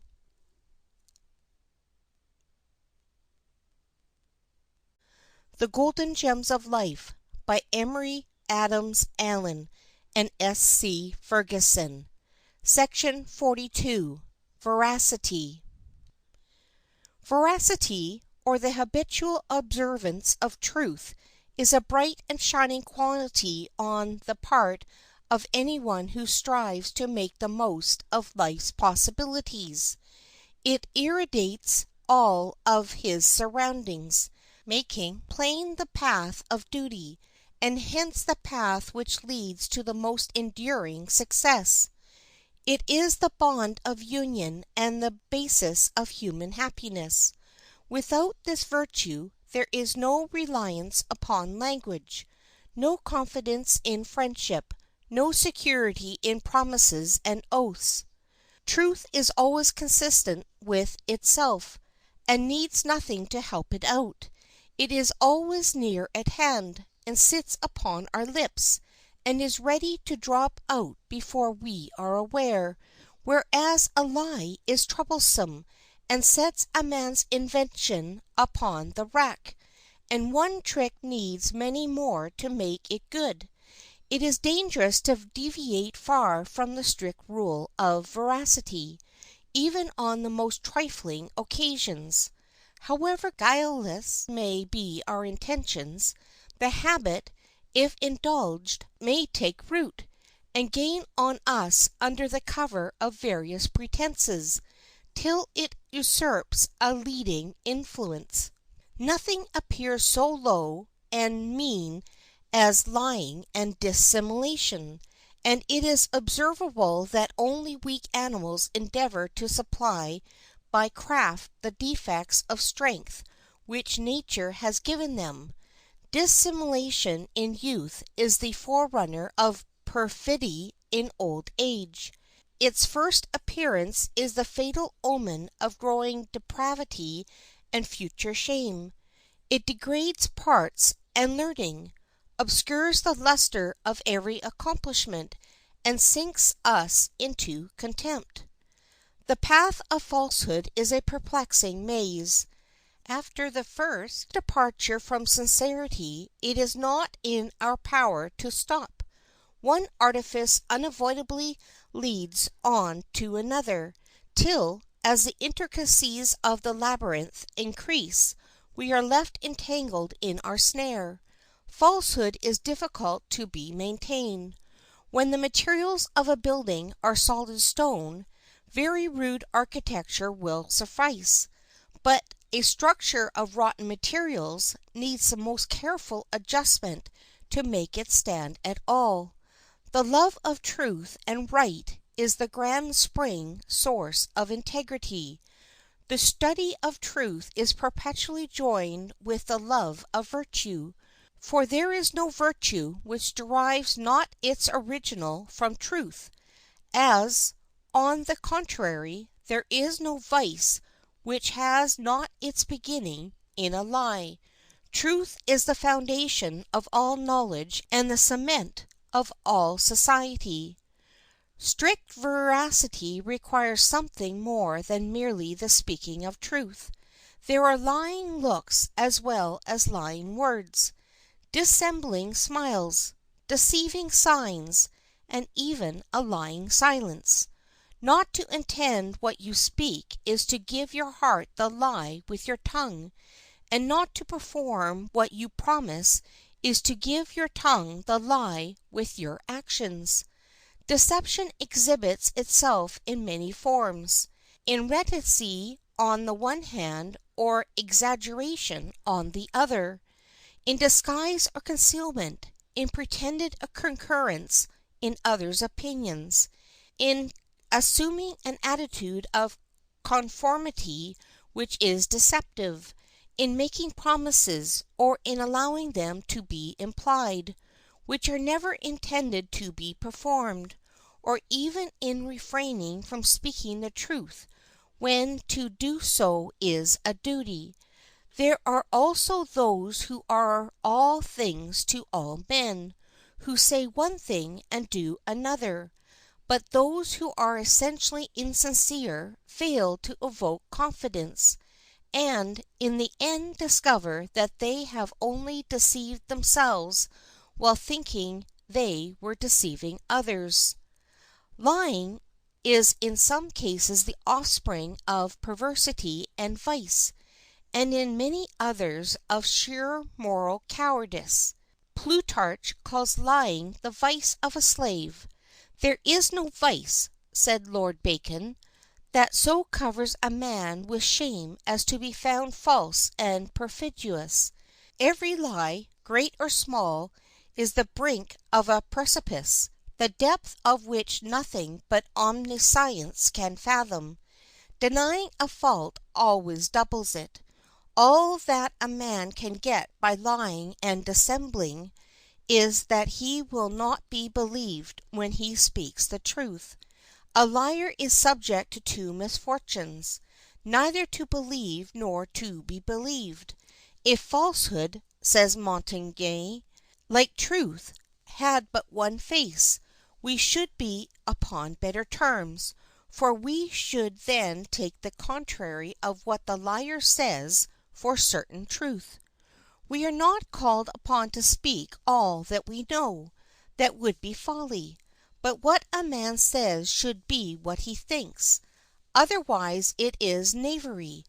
No wrong is ever made better, but always worse, by a falsehood. Even when detection does not follow, suspicion is always created. Wrong is but falsehood put in practice. The Chinese have a proverb which says, "A lie has no legs, and cannot stand." But it has wings and can fly far and wide. You never can unite, though you may try ever so hard, the antagonistic elements of truth and falsehood. The man who forgets a great deal that has happened has a better memory than he who remembers a great deal that never happened. After all, the most natural beauty in the world is honesty and moral truth. For all beauty is truth. True features make the beauty of a face, and true proportions the beauty of architecture. As true measure that of harmony and music. In poetry, truth still is the perfection. Fiction must be governed by truth, and can only please by its resemblance to truth. The appearance of reality is necessary to agreeably represent any passion, and to be able to move others we must be moved ourselves, or at least seem to be so upon some probable ground. Falsehood itself is never so susceptible as when she baits her hook with truth, and no opinions so fatally mislead us as those that are not wholly wrong. No watch so effectually deceives the wearer as those that are sometimes right. Such are the imperfections of mankind, that the duplicities, the temptations, and infirmities that surround us have rendered the truth, and nothing but the truth, as hazardous and contraband as a commodity as a man can possibly deal in. Colton says that "pure truth, like pure gold, has been found unfit for circulation."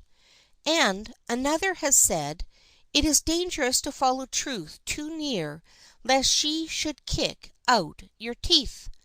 The trouble consists in not obeying the behests of strict veracity, but in lack of prudence and ordinary caution. While all we tell should be the truth, it is not always necessary to tell all the truth, unless the other one have a right to know. Silence is always an alternative with truth. Remember that the silken cords of love must ever be linked with those of truth.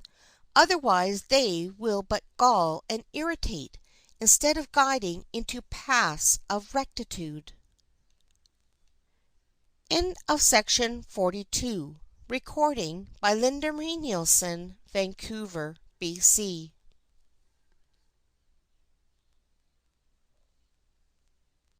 The Golden Gems of Life by Emory Adams Allen and S. C. Ferguson. Section 43. Honor. Man of honor. What a glorious title is that! Who would not rather have it than any that kings can bestow? It is worth all the gold and silver in the world. He who merits it wears a jewel within his soul and needs none upon his bosom. His word is as good as his bond, and if there were no law in the land one might deal just as safely with him. To take unfair advantage is not in him.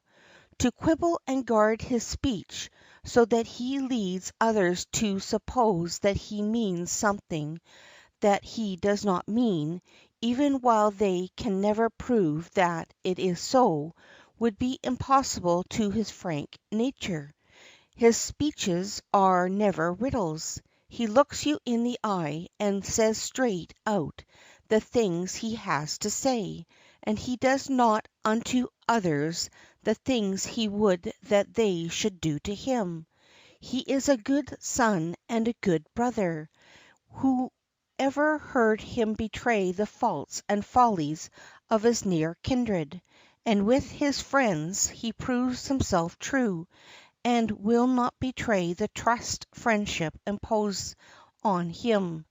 And with strangers you do not find him too curious about the affairs of others, or too eager to impart information accidentally gleaned by him. Real honor and esteem are not difficult to be obtained in the world. They are best won by actual worth and merit rather than by art and intrigue, which runs a long and ruinous race, and seldom seizes upon the prize at last. Clear and round dealing is the honor of man's nature, and mixture of falsehood is like alloy in coin of gold and silver, which may make the metal work the better, but it embaseth it. Honor, like reputation and character, displays itself in little acts. It is of slow growth. Anciently the Romans worshipped virtue and honor as gods. They built two temples, which were so seated that none could enter the temple of honor without passing through the temple of virtue, thus symbolizing the truth that all honor is founded on virtue. He whose soul is set to do right finds himself more firmly bound by the principle of honor than by legal restraints, much more at ease when bound by the law than when bound by his conscience. He who is actuated by false principles of honor does not feel thus. True honor is internal, false honor external. The one is founded on principles, the other on interests. The one does not ostentatiously proclaim its lofty aims. It prefers that its conduct and actions demonstrate its purposes. He who is moved by false honor is constantly worried lest some one should doubt that he was a man of honor. He is so busily engaged in sustaining his reputation against fancied attacks on his honor that he finds but little time to devote to the exercise of those acts which a fine sense of honor would impel him to do. Such a one may be a libertine, penurious, proud, may insult his inferiors and defraud his creditors, but it is impossible for one possessed of true honor to be any of these. Honor and virtue are not the same, though true honor is always founded on virtue. Honor may take her tones and texture from the prevailing manners and customs of those around us. This renders her vacillating unless allied to virtue, which is the same in both hemispheres, yesterday as today. When honor is not founded on virtue, she becomes essentially selfish in design, and is unworthy of her name. She is then unstable and seldom the same, for she feeds upon opinion, and will be as fickle as her food. She builds a lofty structure on the sandy foundation of the esteem of those who are, of all beings, the most subject to change. Combined with virtue she is uniform and fixed, because she looks for approbation only from him who is the same at all times. Honor by herself is capricious, in her rewards. She feeds upon air, and often pulls down our house to build our monument. She is contracted in her views, inasmuch as her hopes are rooted on to earth, bounded by time, and terminated by death. But when directed by virtue, her hopes become enlarged and magnified, inasmuch as they extend beyond present things, even to eternal. In the storms and tempests of life, mere honor is not to be depended upon, because she herself partakes of the tumult. She is also buffeted by the waves and borne along by the whirlwind. But virtue is above the storm, and gives to honor a sure and steadfast anchor, since it is cast into heaven. End of section 43. Recording by Linda Marie Nielsen, Vancouver, BC.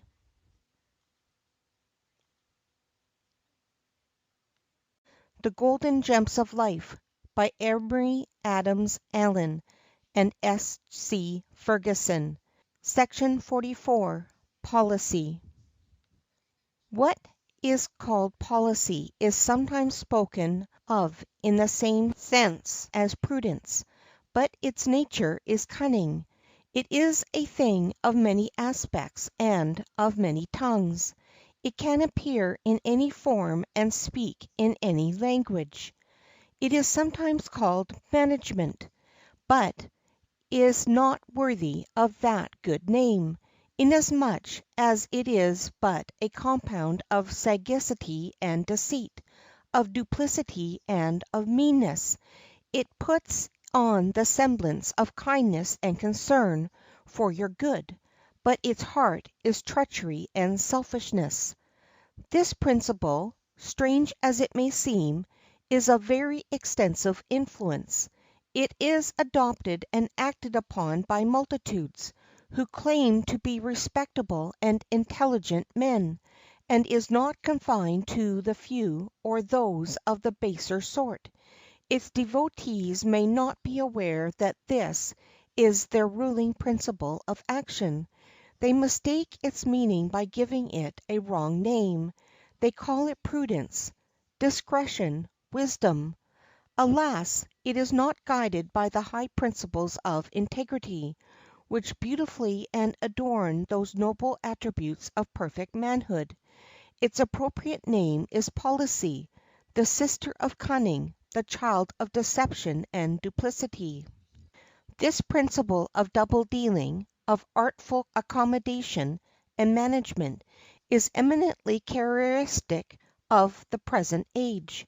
It meets every man on his blind side, and by stratagem makes a tool of him to accomplish its own wily and selfish purposes. If he is weak, it deceives him by its artifices. If he is vain, it puffs up his vanity by flattery. If he is avaricious, it allures him with the prospect of gain. If he is ambitious, it promises him promotion. If he is timid, it threatens him. Its leading maxim is, "The end justifies the means," and, in pursuing its end, it sticks at nothing that promises success. It may be traced in all departments of business and through all grades of society, from the grand councils of the nation to the little town or parish meeting. Instead of acting in open daylight, pursuing the direct and straightforward path of rectitude and duty, you see men extensively putting on false appearances, working in the dark, and carrying their plans by stratagem and deceit. Nothing open, nothing direct and honest. One thing is said, and another thing is meant. When you look for a man in one place, you find him in another. With flattering lips and a double heart do they speak. Their language and conduct do not proceed from fixed principles and open-hearted sincerity, but from a spirit of duplicity and selfish policy. Prudence, caution, and business management are not only a necessity but are commended as the price of success in worldly affairs. They have the sanction of our best judgment, and offend no moral sense of right. But against mere policy every young man who has any desire of lasting respectably and influence ought most carefully be on his guard. Nothing can be more fatal to reputation and success in life than to acquire the character of an artful intriguer, one who does all things with the ulterior design of furthering his own ends. He may succeed for a time, but he will soon be found out, and when found out will be despised. He who acts on this principle thinks that nobody knows it, but he is wretchedly mistaken. The thing disguised that is thrown over the inner man is soon seen through by every one, and while he prides himself on being very wise and keeping his designs out of sight, all persons of the least discernment perfectly understand him, and despise him for thinking he could make fools of them. People often mistake policy for discretion. There is a wide difference between the two traits. Policy is only the mimic of discretion, but may pass current with the mass in the same manner as vivacity is often mistaken for wit and gravity for wisdom. Policy has only private, selfish aims, and stops at nothing which may render these successful. Discretion has large and extended views, and, like a well-formed eye, commands a wide horizon. Policy is a kind of short insight that discovers the minutest objects that are close at hand, but is not able to discover things at a distance. The whole power of policy is private. To say nothing and to do nothing is the utmost of its reach. Yet men thus narrow by nature and mean by art are sometimes able to rise by the miscarriage of bravery and openness of integrity, and, watching failures and snatching opportunities, obtain advantages which belong to higher characters. The observant man will not calculate any essential difference from mere appearances. The light laughter that bubbles on the lips often mantles over brackish depths of sadness, and the serious look may be the sober veil that covers a divine peace. The bosom may ache beneath diamond brooches, or a blithe heart dance under coarse wool sacks, but a kind of fashionable discipline the eye is taught to brighten, the lip to smile, and the whole countenance to emanate the semblance of friendly welcome, while the bosom is unwarmed by a single spark of genuine kindness and good will. Grief and anxiety lie hidden under the golden robes of prosperity, and the gloom of calamity is often cheered by the secret radiations of hope and comfort. As in the works of nature, the bog is sometimes covered with flowers and the mine concealed in barren crags. Beware, so long as you live, of judging men by the outward appearance. But nothing feigned or violent can last long. Life becomes manifest. It will declare itself, and at the last the worthless disguises are worn off. Hence, the lesson that the wise man should learn is to guard against mere appearances in others, but for himself to pursue the straightforward, open course, and in a world of deceit and intrigue, show himself a man that can be relied on. Thus will his life be influential for good, and after he is gone his memory will be revered as that of an upright man. End of section 44. Recording by Linda Marie Nielsen, Vancouver, BC.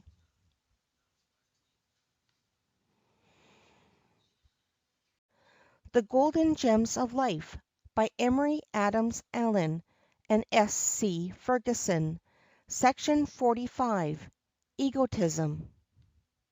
There is one quality which brings to its possessor naught but ridicule, or what is still worse, positive dislike. It is sometimes called self-conceit, but more commonly and more forcibly expressed by egotism.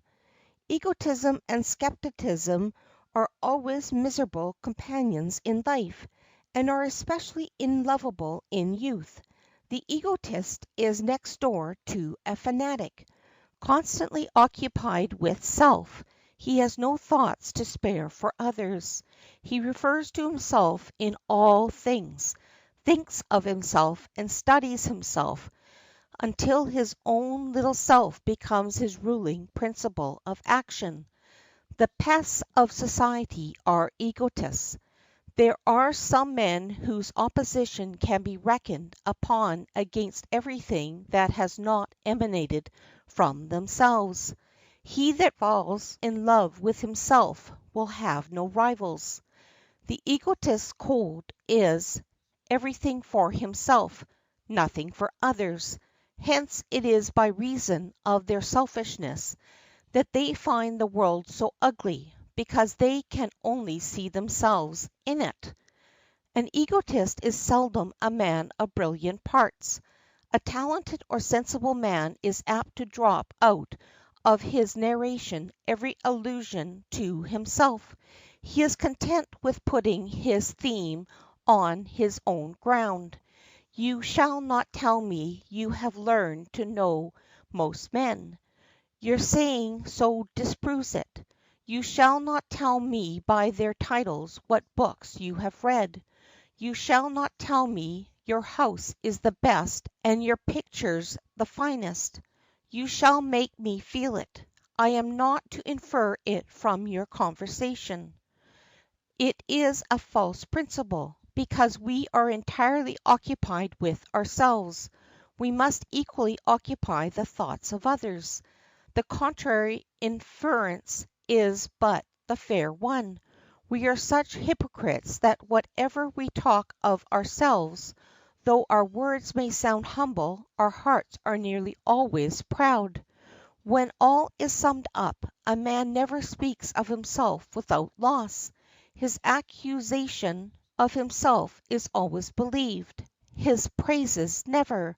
This love of talking of self is a disease that, like influenza, falls on all constitutions.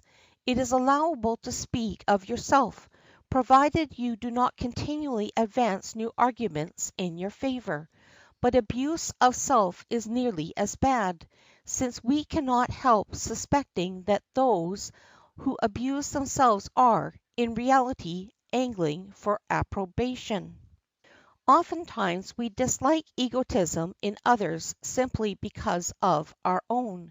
We feel it a slight, when we are by, that one should talk of himself, or seek to entertain us with his own interests, instead of asking us ours.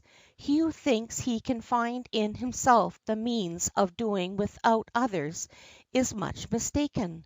But he who thinks others can not do without him is still more mistaken. Conceit is the most contemptible and one of the most odious qualities in the world. It is vanity drawn from all other shifts, and forced to appeal to itself for admiration. It is to nature what paint is to beauty. It is not only needless, but impairs what it would improve.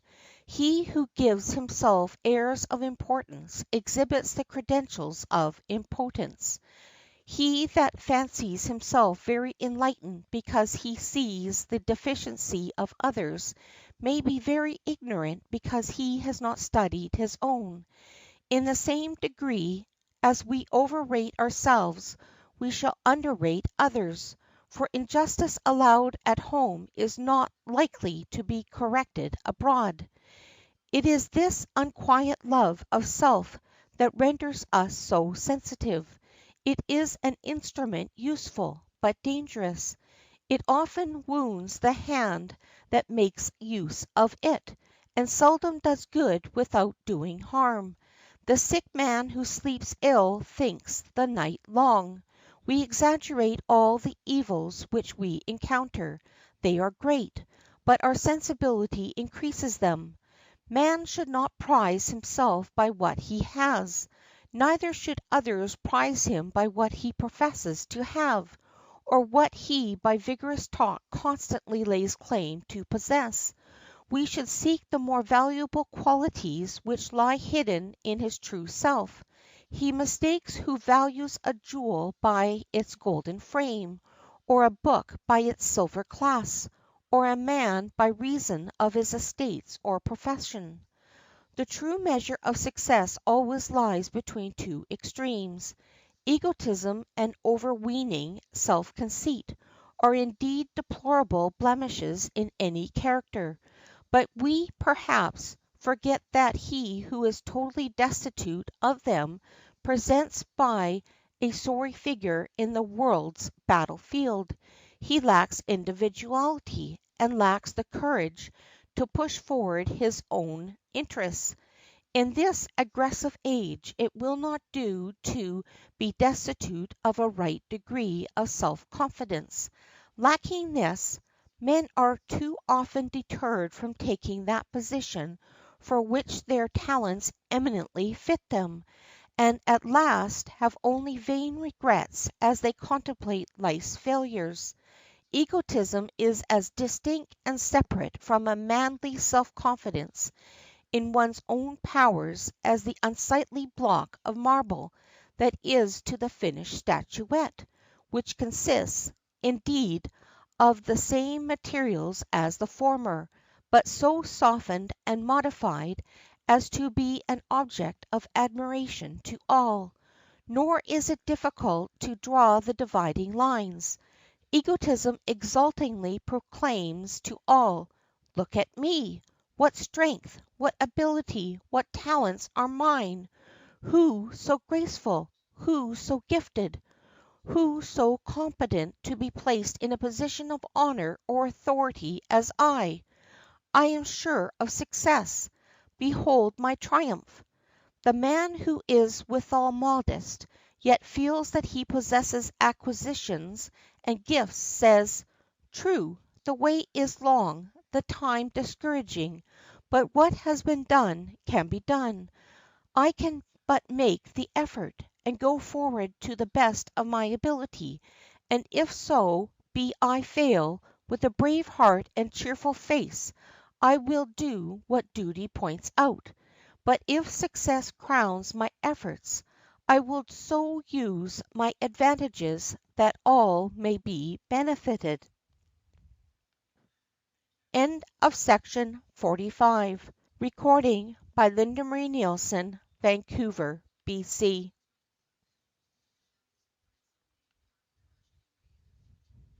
The Golden Gems of Life by Emory Adams Allen and S. C. Ferguson.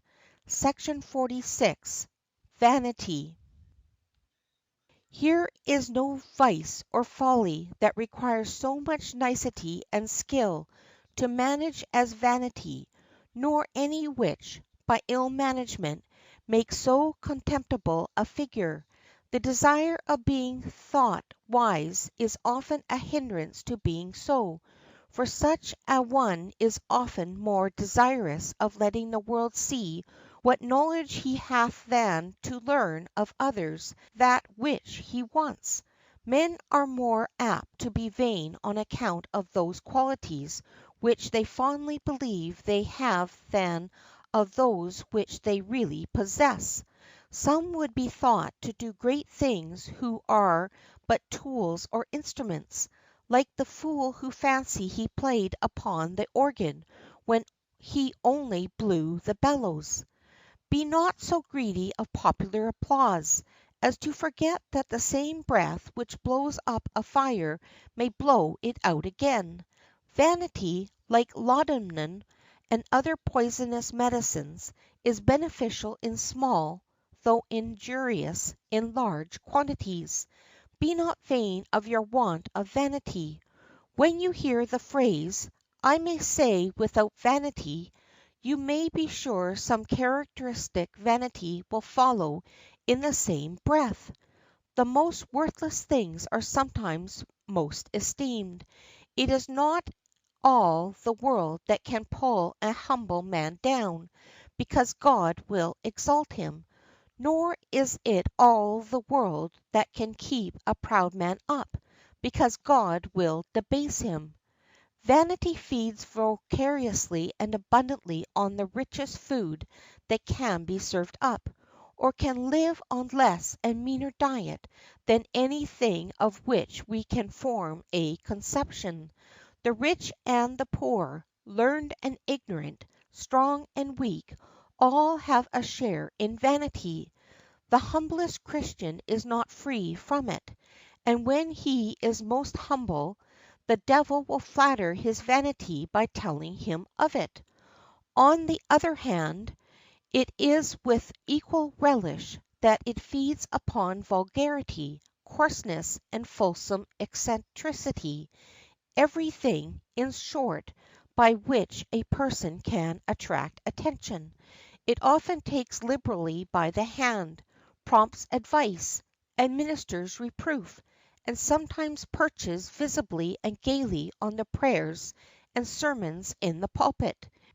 It is an ever present principle of human nature, a wen on the heart of man, less painful, but equally loathsome as cancer. It is of all others the most baseless propensity.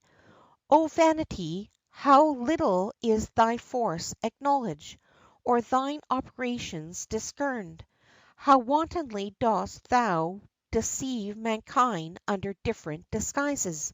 Sometimes thou dost wear the face of pity, sometimes of generosity; nay, thou hast the assurance to put on the robes of religion and the glorious ornaments that belong only to heroic virtue. Vanity is the fruit of ignorance.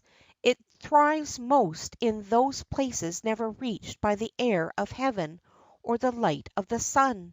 It is a deceitful sweetness, a fruitless labor, a perpetual fear, a dangerous honor. Her beginning is without providence, but her end not without repentance.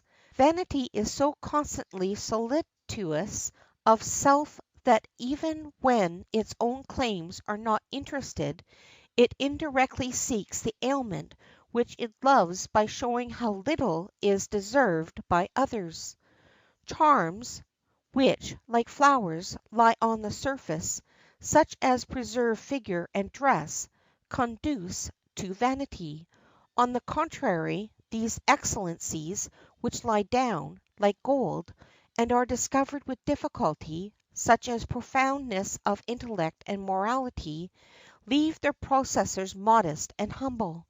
Vanity ceases to be blameless, even if it is not ennobled, when it is directed to laudable objects, when it prompts us to great and generous actions.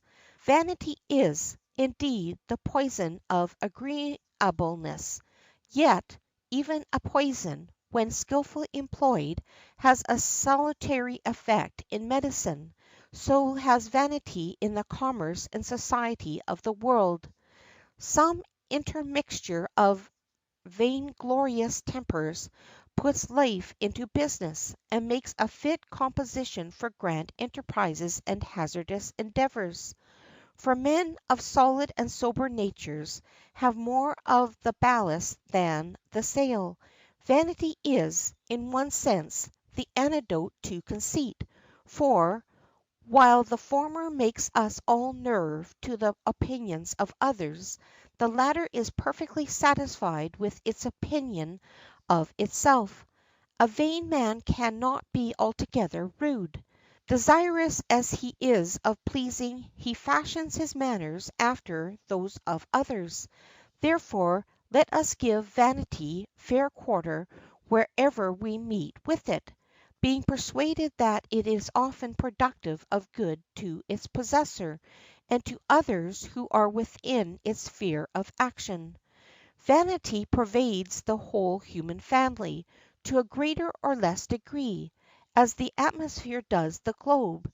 It is so anchored in the heart of man that not only in the lower walks of life, but in the higher all wish to have their admirers. Those who write against it wish to have the glory of writing well, and those who read it wish the glory of reading well. Vanity calculates but poorly on the vanity of others. What a virtue we should distil from frailty! What a world of pain we would save our brethren, if we would suffer our weakness to the measure of theirs!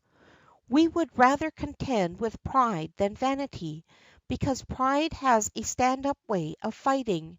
You know where it is. It throws its black shadow on you, and you are not at a loss where to strike. But vanity is such a delusive and multified failing that men who fight vanities are like men who fight midgets and butterflies. It is much easier to chase them than to hit them.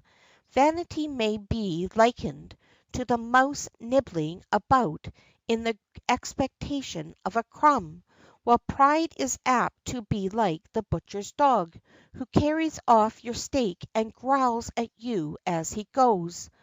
Pride is never more offensive than when it condescends to be civil, whereas vanity, whenever it forgets itself, naturally assumes good humor.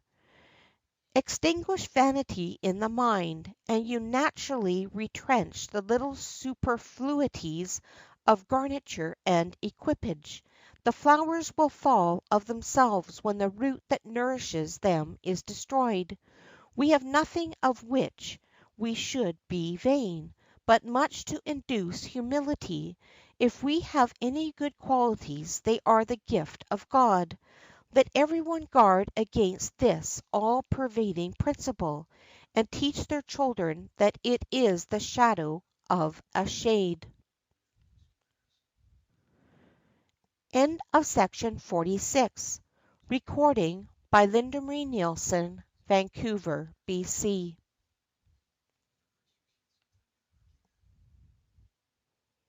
The Golden Gems of Life by Emory Adams Allen and S. C. Ferguson. Section 47. Selfishness. There is nothing in the world so malignant and destructive in its nature and tendency as selfishness. It has done all the mischief of the past, and is destined to do all the mischief of the unseen future. It has destroyed the temporal and eternal interests of millions in times past, and it is morally certain that it will destroy the interests of millions yet to come. It is the source of all the sins of omission and commission which are found in the world. We shall not see a wrong take place, but that the actor is moved by his own private, personal, and selfish nature. Selfishness is a vice utterly at variance with the happiness of him who harbors it, for the selfish man suffers more from his selfishness than he from whom that selfishness withholds some important benefit. He that sympathizes in all the happiness of others perhaps himself enjoys the safest happiness, and he who is warned by all the folly of others has perhaps attained the soundest wisdom.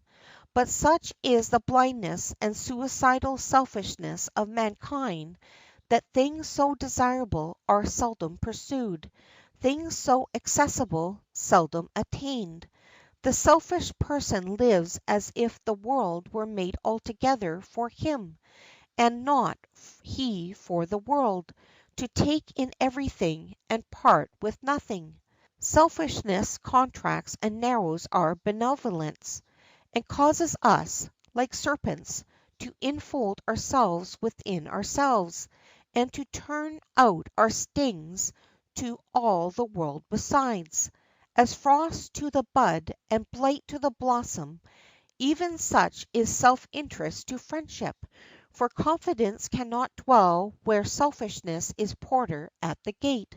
The essence of true nobility is neglect of self. Let the thought of self pass in, and the beauty of a great action is gone, like the bloom from a soiled flower. Selfishness is the bane of all life. It cannot enter into any life, individual, family, or social, without cursing it. It maintains its ground by tenacity and contention, and engenders strife and discord where all before was peace and harmony. Few sins in the world are punished more constantly or more certainly than that of selfishness. It dwarfs all the better nature of man. It takes from him that feeling of kindly sympathy for others' good, which is one of the most pleasing traits of manhood, and in its stead sets up self as the one whose good is to be chiefly sought. It makes self the vortex instead of the fountain, so that, instead of throwing out, he learns only to draw in. Those withering effects are to be seen not only in the high roads and public places of life, but in the nooks and by lanes as well, not alone among conquerors and kings, but among the humble and obscure, in the dissembling artifices of trade, in the unsanctified lust of wealth, in the devoted pursuit of station and power, confederated with the worst feelings and most depraved designs. In proportion as we contract and curtail our feelings, so do we confine and limit our minds. If all our thoughts, plans, and purposes tend only to the advancement of self, we may be sure they will become as insignificant as their object, and instead of embracing in their scope the welfare of many, rendering us an object of endearment to others, they will become dwarfed and conceited, and fall far short of the liberality and public spirit by which we attach others to our cause. Unselfish and noble acts are the most radiant epochs in the history of souls, points from which we date a larger growth of thought and feeling. When wrought in earliest youth, they lie in the memory of age, like the coral islands, green and sunny, waving with the fruits of the southern clime amidst the melancholy waste of water. The vice of selfishness displays itself in many ways. In an extreme form it is termed avarice, and shows itself in insatiable desire to gather wealth. As heat changes the hitherto brittle metal into the elastic, yielding, yet deadly Damascus blade, so, when the demon of avarice finds lodgment in the heart of man, it changes all his better nature. It may find him delighting to do good and relieving the wants of others. It leaves him one whose whole energy and power are turned to the advancement of self alone. This is the grand centre to which all his efforts tend. There is no length to which an avaricious man will not go in his mad career. In order that wealth may be his, he will run almost any risks, stand any privation, and will sacrifice not only his own comfort and happiness, but that also of his friends and associates, even of his own family circle. His mind is never expanded beyond the circumference of the almighty dollar. He thinks not of his immortal soul, his accountability to God, or of his final destiny. Selfishness in its worst form has complete possession of his heart. It is the ruling principle of his life. One strange feature about this form of selfishness is that it ultimately defeats its own ends. Its possessor is an Ishmael in the community. He passes to the grave without tasting the sweets of friendship or the comforts of life. striving for wealth in order that he may have wherewith to procure happiness, he ends with sacrifice of all the means of enjoyment in order that he may augment his wealth more rapidly. The closing hours of a life of selfishness must be clouded with many painful thoughts. Chances for doing good passed unimproved. In order that some slight personal advantage might be gained, kindly feelings were suppressed. The heart, which was intended to beat with compassion for others, has become contracted to a narrow circle, and life, that unestimable gift of Providence, instead of drawing to its close a rounded and complete whole, has been stinted and dwarfed, and passes on to the other world but illy prepared for the great changes wrought by the hand of death. End of section 47. Recording by Linda Marie Nielsen, Vancouver, BC.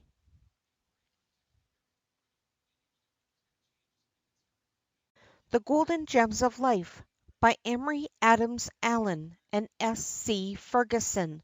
Section 48. Obstinacy. Obstinacy and contention are common qualities, most appearing in and best becoming a mean and illiterate soul. They rise not so much from a conscious defect of voluntary power as foolhardiness is not seldom the disguise of conscious timidity. Obstinacy must not be confounded with perseverance, for obstinacy presumptuously declines to listen to reason, but perseverance only continues its exertion while satisfied that good judgment sustains its course. There are few things more singular than that obstinacy which, in matters of the highest importance to ourselves, often prevents us from acknowledging the truth that is perfectly plain to all. There is something in obstinacy which differs from every other passion. Whether it fails it never recovers, but either breaks like iron or crumbles sulkily away like a fractured ark. Most other passions have their periods of fatigue and rest, their suffering and their care, but obstinacy has no resources, and the first wound is mortal. Narrowness of mind is often the cause of obstinacy. We do not easily believe beyond what we see. Hence it is that the more extensive one's knowledge of mankind becomes, the less inclined is he to the vice of obstinacy, and an obstinate disposition, instead of denoting a mind of superior ability, always denotes a dwarfed, ignorant, and selfish disposition. An obstinate, ungovernable self-sufficiency plainly points out to us that state of imperfect maturity at which the graceful levity of youth is lost and the solidity of experience not yet acquired. Obstinacy is not only a result of a narrow, illiberal judgment, but it is a barrier to all improvements. It casts the mind in a mold, and as utterly prevents it from expanding as though it were a material substance encased in iron. A stubborn mind conduces as little to wisdom, or even to knowledge, as a stubborn temper to happiness. Whosoever perversely resolves to adhere to plans or opinions, be they right or be they wrong, because they have adopted them, raises an impassable bar to information. The wiser we are, the more we are aware of the extent of our ignorance.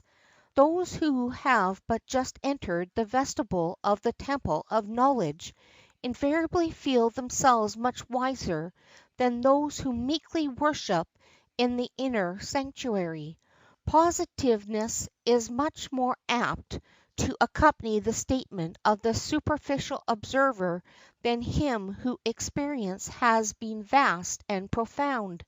Sir Isaac Newton, who might have spoken with authority, felt as a child on the shore of the great sea of human knowledge.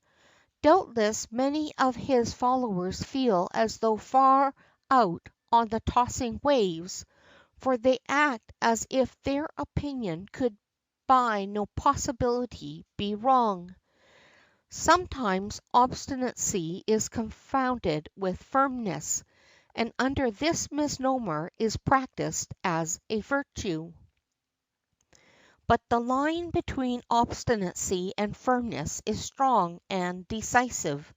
Firmness of purpose is one of the most necessary sinews of character, and one of the best instruments of success. Without it, genius wastes its efforts in a maze of inconsistencies. Firmness, while not suffering itself to be easily driven from its course, recognizes the fact that it is only perfection that is immutable, but that for things imperfect change is the way to perfect them. It gets the name of obstinacy when it will not admit of a change for the better. Firmness without knowledge cannot be always good. In things ill it is not virtue, but an absolute vice. It is a noble quality, but unguided by knowledge or humility, it falls into obstinacy, and so loses the traits whereby we before admired it. Society is often dragged down to low standards by two or three who propose, in every case, to fight everything and every idea of which they are not the instigators. There is nothing harder for a man with a strong will than to make up his mind not always to have his own way, to submit, in many cases, rather than to quarrel with his neighbors. One must certainly make up his mind to lose much of happiness who is not willing to give way at times to the wishes of others. We must learn to turn sharp corners quietly, or we shall be constantly hurting ourselves.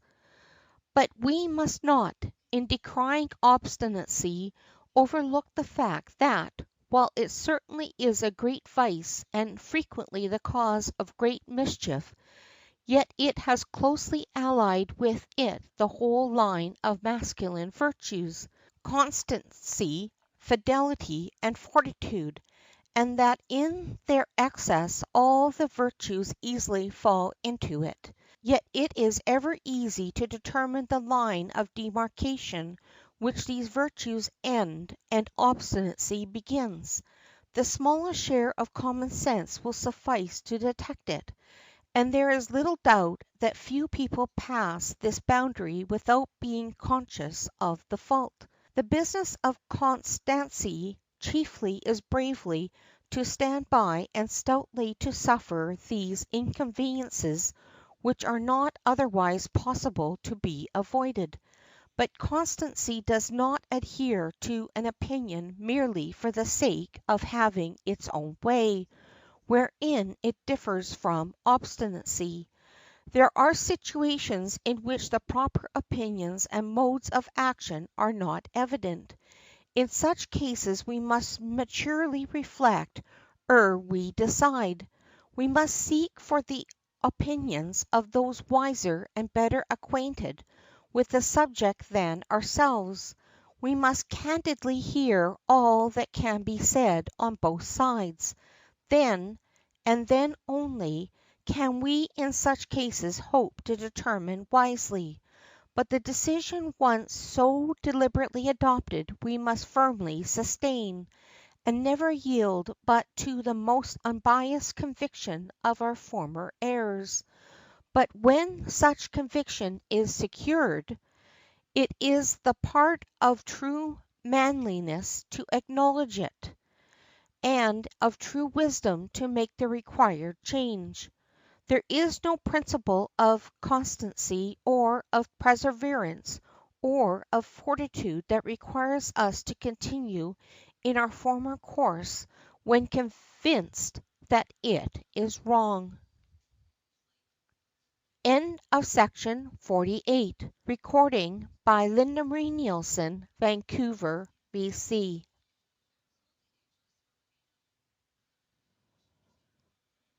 The Golden Gems of Life by Emory Adams Allen and S. C. Ferguson. Section 49. Slander. There is nothing which wings its flight so swiftly as calumny, nothing which is uttered with more ease, nothing which is listened to with more readiness, or dispersed more widely. Slander soaks into the mind as water soaks into low and marshy places, where it becomes stagnant and offensive. Slander is like the Greek fire, which burned unquenched beneath the water, or like the weeds which, when you have extirpated them in one place, are sprouting vigorously in another, or it is like the wheel which catches fire as it goes, and burns with fiercer conflagration as its own speed increases. The tongue of slander is never tired. In one form or another it manages to keep itself in constant employment. Sometimes it drips honey and sometimes gall. It is bitter now and then sweet. It insinuates or assails directly, according to circumstances. It will hide a curse under a smooth word and administer poison in the phrases of love. Like death, it loves a shining mark, and is never so available and eloquent as when it can blight the hopes of the noble minded, soil the reputation of the pure, and break down or destroy the character of the brave and strong. No soul of high estate can take delight in slander. It indicates lapse, tendency toward chaos, utter depravity. It proves that somewhere in the soul there is a weakness, a waste, evil nature. Education and refinement are no proof against it. They often serve only to polish the slanderous tongue, increase its tact, and give it suppleness and strategy. He that shoots at the stars may hurt himself, but not endanger them. When any man speaks ill of us we are to make use of it as a caution, without troubling ourselves at the calumny. He is in a wretched case that values himself upon the opinions of others, and depends upon their judgment for the peace of his life. The contempt of injurious words stifles them, but resentment reveries them. He that values himself upon conscience, not opinion, never heeds reproaches. When ill spoken of take it thus: if you have not deserved it you are none the worse; if you have, then mend. Flee home to your own conscience, and examine your own heart. If you are guilty, it is a just correction. If not guilty, it is a fair instruction. Make use of both. So shall you distill honey out of gall, and out of an open enemy create a secret friend. That man who attempts to bring down and depreciate those who are above him does not hereby elevate himself, he rather sinks himself, while those whom he traduces are benefited rather than injured by the slander of one so base as he.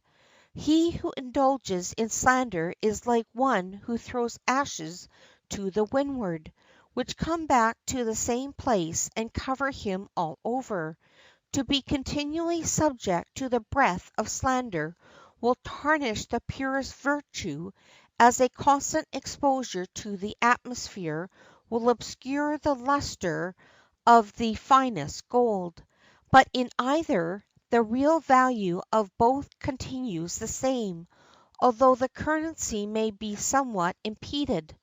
Dirt on the character, if unjustly thrown, like dirt on the clothes, should be let alone a while until it dries, and then it will rub off easily enough. Slander, like other poisons, when administered in very heavy doses, is often thrown off by the intended victim, and thus relieves where it was meant to kill. Dirt sometimes acts like fuller's earth, defiling for the moment, but purifying in the end. How small a matter will start a slanderous report! How frequently is the honesty and integrity of a man disposed of by a smile or a shrug! How many good and generous actions have been sunk in oblivion by a distrustful look, or stamped with the imputation of proceeding from bad motives by a mysterious and seasonable whisper, a mere hint, a significant look, a mysterious countenance, directing attention to a particular person, is often amply sufficient to start the tongue of slander. Never does a man portray his own character more vividly than in his manner of portraying another's. There is something unsound about the man whom you have never heard say a good word about any mortal, but who can say much of evil of nearly all he is acquainted with. Never speak evil of another, even with a cause. Remember we have all our faults, and if we expect charity from the world we must be charitable ourselves. Many persons have visible faults, and most are sometimes inconsistent. Upon these faults and mistakes petty scandal delights to feast. And even where free from external blemishes, envy and jealousy can start the bloodhound of suspicion, create a noise that will attract attention, and many may be led to suppose there is game where there is nothing but thin air. A word once spoken can never be recalled. Therefore it is prudent to think twice before we speak, especially when ill is the burden of our talk. Give no heed to an infamous story handed you by a person known to be an enemy to the one he is defaming. Neither condemn your neighbor unheard, for there are always two sides of a story. Hear no ill of a friend, nor speak of any of an enemy. Believe not all you hear, nor report all you believe. Be cautious in believing ill of others, and more cautious in reporting it. There is seldom anything uttered in malice which returns not to the heart of the speaker. Believe nothing against another but on good authority, nor report what may hurt another, unless it be a greater hurt to others to conceal it. It is a sign of bad reputation to take pleasure in hearing ill of our neighbors. He who sells his neighbor's credit at a low rate makes the market for another to buy his at the same rate. He that indulges himself in calumniating or ridiculing the absent plainly shows his company what they may expect from him after he leaves them. Deal tenderly with the absent. Say nothing to inflict a wound on their reputation. They may be wrong and wicked, yet your knowledge of it does not oblige you to disclose their character, except to save others from injury. Then do it in a way that bespeaks a spirit of kindness for the absent offender. Evil reports are often the results of misunderstanding or of evil designs, or They proceed from an exaggerated or partial disclosure of facts. Wait, learn the whole story before you decide. Then believe what the evidence compels you to, and no more. But even then take heed not to indulge the least unkindness, else you dissipate all the spirit of prayer for them, and unnerve yourself for doing them good. On many a mind and many a heart there are sad inscriptions deeply engraved by the tongue of slander, which no effect can erase.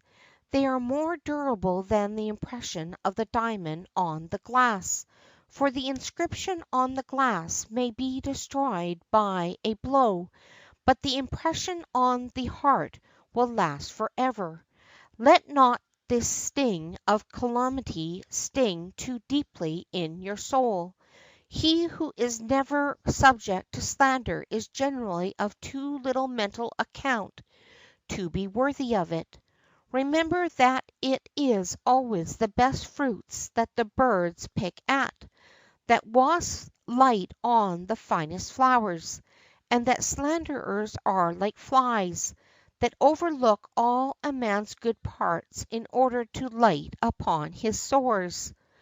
Know that slander is not long lived, provided that your conduct does not justify them, and that truth, the child of time, ere long will appear to vindicate thee. End of section 49. Recording by Linda Marie Nielsen, Vancouver, BC.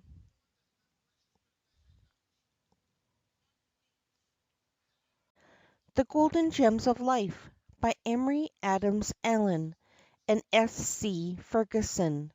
Section 50. Irritability.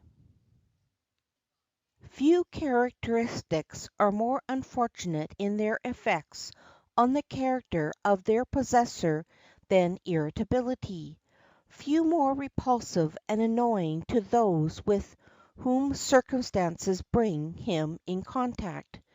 Irritable people are always unjust, always exacting, always dissatisfied. They claim everything of others, yet receive their best efforts with petulance and disdain. This habit has an unfortunate tendency of growth, until it renders a person wholly incapable of conferring happiness upon others. As the morning fog renders the most familiar objects uncouth in appearance, so it distorts the imagination and disorders the mental faculties, so that truth cannot be distinguished from falsehood or friendship from enmity. It is one great spring source of envy and discontent, poisoning the fountain of life. It is a moral upas tree, scattering rain and desolation on every side. Its origin is not difficult to trace. Activity and energy are its correctives. Those who habitually occupy their minds about things serviceable to others and to themselves are seldom peevish or irritable, but those whose powers are enervated by inertia, whose mental pabulum is fiction generated in a disordered fancy, become misanthropic or grumblers, and speedily give way to incessant fault finding, as annoying as it is unjust. Did irritable people know or could they feel the effect of their conduct upon others, they would doubtless seek to refrain from the habit. But the possessor of such a turn of mind is as selfish as he is unjust, and cares for no one but himself. For others he cares nothing, while he claims the greatest deference for himself. He will not defer to the wishes of others in the slightest degree. The personal sin of fretting is almost as extensive as any other evil, and if not universal, it is at least very general. It is as vain and useless a habit as any one can harbor. It is a direct violation of the law of God, and its direful effects are fearful to contemplate. Nothing so warps a man's nature, sours his disposition, and, sooner or later, breaks up the friendly relationship of the domestic circle. It is sinful in the beginning, sinful in its progress, and disastrous in its results. Such a spirit in the family, in the school, or church is sure to become contagious and result in great injury. A fretting, irritable disposition will not fail of finding frequent opportunities for indulgence. It is not particular as to time, place, or cause. Occasions literally multiply as the habit increases in strength. Nothing seems to go right with its possessor. Instead of conquering circumstances, they control and conquer him.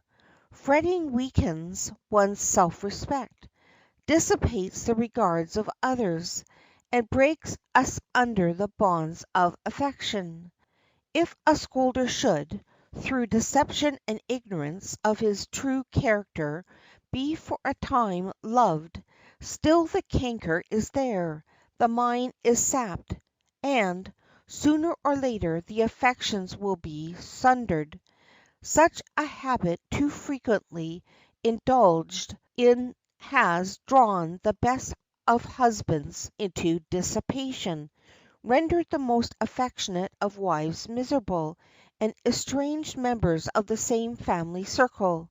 It ruins all the relationships of life. It is a most pernicious disposition, a dreadful inheritance. It is ever the disposition of human nature to pattern more easily after the evils by which we are surrounded than the good. There is also an unfortunate disposition on our part to criticize the faults of those around us which displease us. Did we always do this in a spirit of true kindness, it were well, but a confirmed grumbler is at heart so thoroughly selfish that the spirit of charity is utterly foreign to its complaints. Instead of earnest endeavor to discover and pattern after the perfection of those by whom they are surrounded, they seem bent only on learning the faults of others, and to take positive pleasure in making them public. Such a spirit only displays our own weakness. It shows to all keen observers that we have not patience enough to bear with our neighbor's weakness. It defeats our own ends, and instead of exposing the faults of our neighbors, serves only to call attention to our own irritable, peevish, unlovable disposition. It is an unfailing sign of moral weakness to be constantly giving way to fitful outbreaks of ill temper.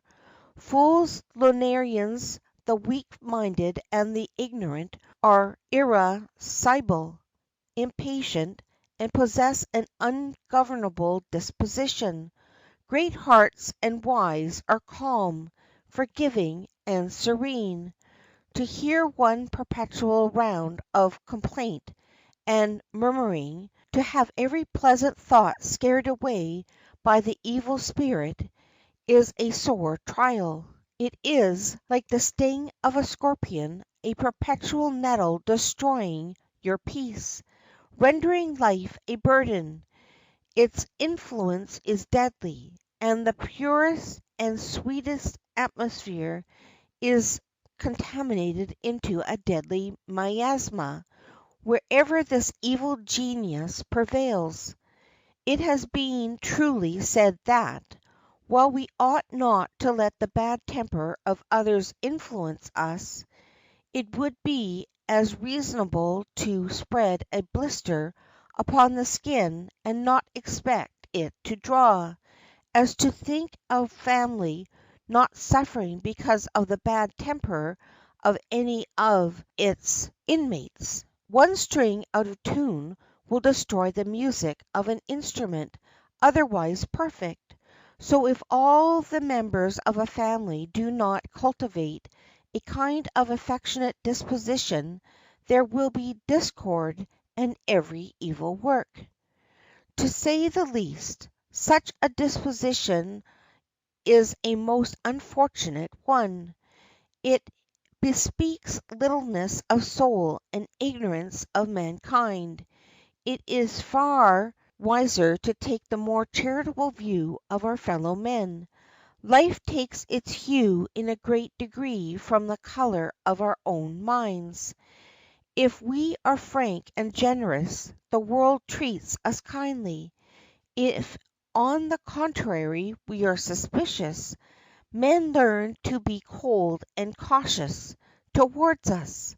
Let a person get the reputation of being touchy, and everybody is under more or less restraint in his or her presence. The people who fire up easily miss a deal of happiness. Their jaundiced tempers destroy their own comfort as well as that of their friends. They always have some fancied slight to brood over. The sunny, serene moments of less selfish dispositions never visit them. True wisdom inculcates the necessity of self control in all instances. Much may be effected by cultivation. We should learn to command our feelings, and act prudently in all the ordinary concerns of life. This will better prepare us to meet sudden emergencies with calmness and fortitude. End of section 50. Recording by Linda Marie Nielsen, Vancouver, BC.